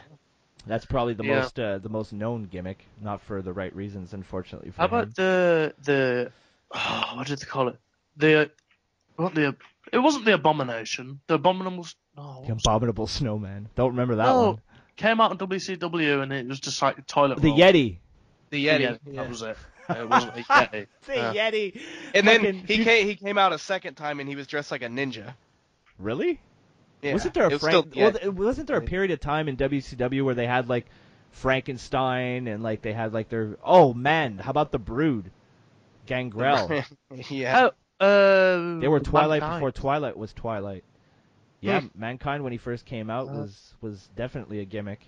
Muhammad Hassan. And we have officially named every wrestler. Yeah, I was gonna say. Does that answer your question, Jay? Bastian Booger. Jesus. Yeah. Hey, before that he was Friar Ferguson. That's true. Oh shit. Deacon Bautista. Fucking Kerwin White. Who remembers White, that? yeah. Oh yeah. Man, Guerrero, could you imagine them trying that? Beaver today? Cleavage. Beaver Cleavage. Yeah. Oh, how about Naked Midian? Or what about Naked Midian? Worst gimmick ever. What about Where Luna? he just had a fanny pack. We didn't mention any women yet. So what about Luna Vachon? Yeah, she was cool. Good. I mean, she had a fucking lightning bolt tattoo on the side of her fucking head before that was cool. How about Isaac Yankem? So DDS. Or Dean Douglas. Yeah. All right. Beaver Cleavage. Okay, I'm stopping it at Dean Douglas because if we keep going, we could. Okay. I've got one more. Okay, your last one, Robbie. And Drew, if you want one more, you can add one more too. I can't add one just for Robbie and not offer one to Drew. That's not fair. We're all about fair and equal shares here at Kayfabe today. Except when it comes to the money. Yeah. I can't believe it took us Virgil. Fuck off. It just pisses me off. Okay, gimmick. We're going right back to the trouble. Oh man, did you see that tweet where he was like, he posted a picture of himself looking out a window, and he's like, I would consider jumping, but my 4 fans would be upset, and then I retweeted him and said, dude, you're being way too generous with yourself. 4 fans. And then he jumped. Get the fuck out of here. Maybe his 4 personalities are his fans. Virgil. I don't like Virgil because he'll fucking like hit you up for money, and then fucking get into and then go to all and like invade other people's booths. Fucking Virgil. Get that meat sauce. All right, Jay's got one more question. It'll be our last question for the week, and then we'll bring it home. If we could travel back in time to see one of the territories, which territory would we see? Straight away. Memphis. That's a good one. Yeah, that's a really good one. I'd say Crockett, late 80s. Oh, that's really... And you know what? I'll bring it into the 90s, ECW. Yeah. Hammerstein Ballroom, like... Yeah. That's where I feel like... That's kind of... No, it's not. It's not like it at all, but that would be the atmosphere that I would genuinely enjoy. Mm-hmm. Not like a stand-up and clap maybe chant a few things. I would generally love to get fucking hammered. Legit going and knowing you do not know what you might see, and there's a possibility you could get hurt. Yeah, exactly. Like Sabu, New Jack, Sandman, Raven, like RVD, Heyman. Fucking great. They had a stacked locker room. Yeah, they did. They had a really stacked locker room. We might have to, maybe that'll be one of our retro shows. We'll just go weekly going back through ECW. Oh, that would be great. Because I missed a lot of ECW. Yeah, I'd like to have seen the peak. Was it Crockett that ran Midnight Express versus Rock and Roll Express? Yeah. Yeah. Yeah, I'd have liked to see their peak days. Crockett, Cornette talks about the Crockett, Jim Crockett, thank you, fuck you, but like he does mention Crockett a lot, so I'd like to see. Midwest, a lot of Midwest stuff. Mm-hmm. Maybe the AWA Ohio as well. Valley. AWA, yeah, definitely. Texas, anything in Texas, Houston. Oh yeah, Texas would be WCCW huge. with the Freebirds and the Von Erichs. I mean, that's apparently the Freebirds are really hard to work with. Yeah, I've heard that. Yeah, no surprise there. No surprise there. Or I'd like to see like the Four Horsemen at their peak. Yeah, that'd be the Crockett there in the 80s. That's my main. Oh yeah, that's... right there with the whole. I mean, I always go back and think how cool it would have been to see one of like the first War Games in a stadium during the Great American Bash. Oh god. How about Stampede? Oh yeah? Fuck yeah, dude. Yeah. Stampede and like the like mid 70s, early 80s, yeah. Oh my god, Dynamite Kid. Oh god, all the guys that went through there, there was so many. British Bulldog, like the whole Hart family. Fuck, Chris Benoit, Chris Jericho. Fuck. Yeah. Mid South, Mid Atlantic, Memphis, Crockett,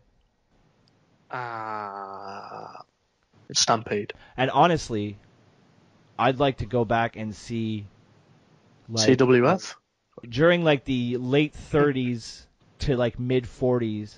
The wrestling scene here was incredible. Yeah, absolutely incredible. I'd love to go back and see that. That would be fucking awesome.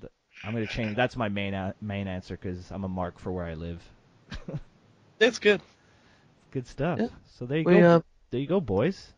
What was I gonna say? Thank you everybody for your questions. Smoky Mountain. Oh yeah. Well, basically we can't start naming every single fucking terror. We're not Jay. Your questions give us too much to talk about.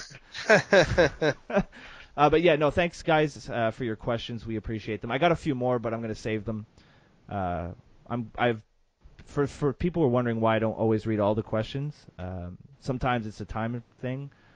And we also want to do eventually a show where we do nothing but answer questions. So the ones that aren't like time sensitive, sometimes I just keep them in a folder on my desktop. So eventually we'll get to them. Yeah. Maybe we'll do a bonus Mania week show. We'll do 2 shows that week. Yeah, we could do a regular show, or actually I want to do a super show. Well, yeah, there's some stuff I'm trying to work on. It's just getting everybody together is kind of a bitch. I'm surprised we can do it every week. So yeah, that's there's some good stuff. Yeah, fucking marks. There's some good stuff coming up in the month of March here at the show. So stay tuned towards I guess end of March, beginning of April for WrestleMania. We're gonna I'd like to try to get more than maybe 2-3 shows. Shit. WrestleMania is less than a month away. Yeah, man. Yeah. Yeah, man. Jeez. Yeah, man. It's very, very soon. Very, very soon.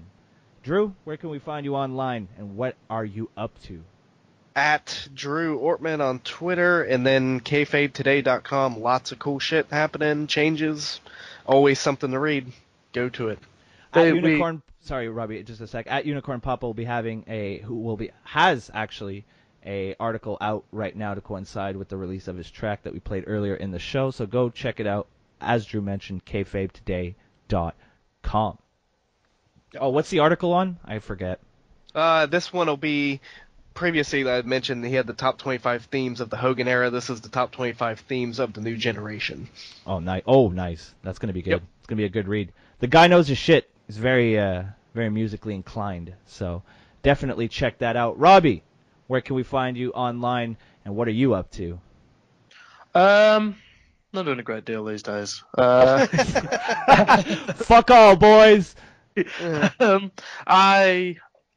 Layingpipe.com. My God, that fucking thumbnail Drew is fire, even though I hate it. You can find me on Twitter at Robbie Twitter? Radford. On the Twitter at Robbie Radford. And yeah, I just want to plug Strong Style brand.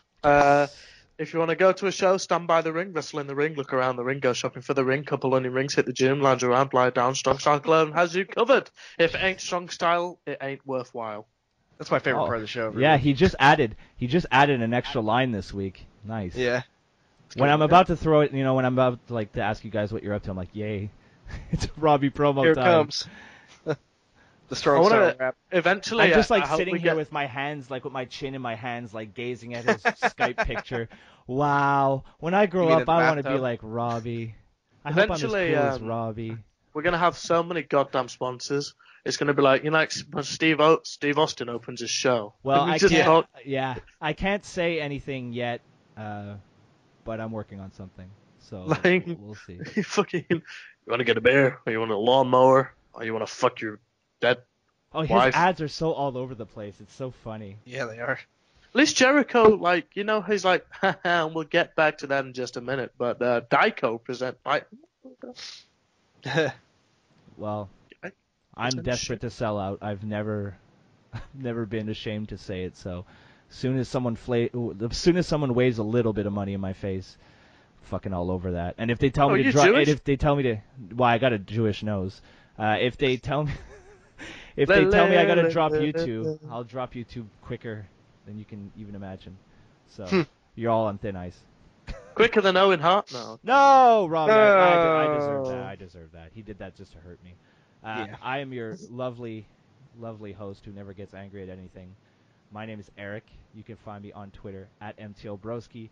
If you haven't yet, you should go check out. I recently got the Broski Club logo tattooed onto my arm. Robbie, did I interrupt your fucking promotion? How dare you? What are you playing? What were you playing anyway? Oh, Oi! My people! Get your bagels ready. It's Jew time on the show. Okay, fuck off, Robbie. Turn it off! Did the fucking Vince McMahon of his own? You turn it off. I did. You can find me on Twitter. At MTLBroski. I recently put out a vlog where I got a new tattoo. I got the logo to my YouTube channel tattooed on my arm for the rest of my life because I'm impulsive, and that's the type of thing I do. It actually came out really awesome. The vlog came out awesome. It's now the most viewed video on my channel. It's over 6,000 views. It's on the second page if you search my new tattoo on YouTube. I'm right above Jacksepticeye.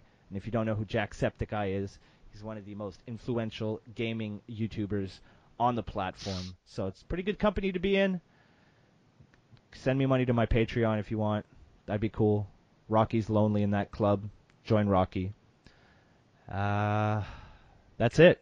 I got no. Listen to this podcast. Go show some love to the people who support the show. Marking out Shining Wizards Wrestling Podcast at Unicorn Papa. Go check out tweets of Jay Baca, and go check out at Miss Manning because she's wonderful and pretty. So do that. Oh, can I give a quick shout out? Yeah, go ahead. Even though yeah, go ahead. He's gonna interrupt. Okay, I'm gonna make it short and quick. Roman Reigns. Go ahead. That hurt my throat for what it's worth. Fucking karma.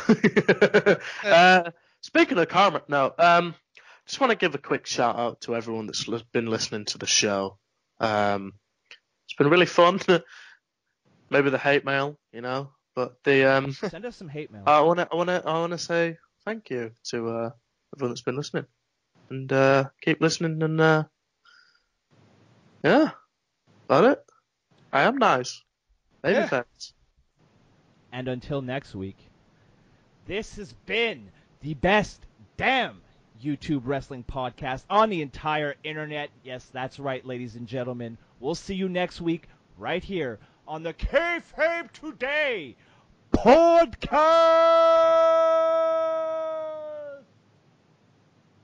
I like yelling into the mic like that.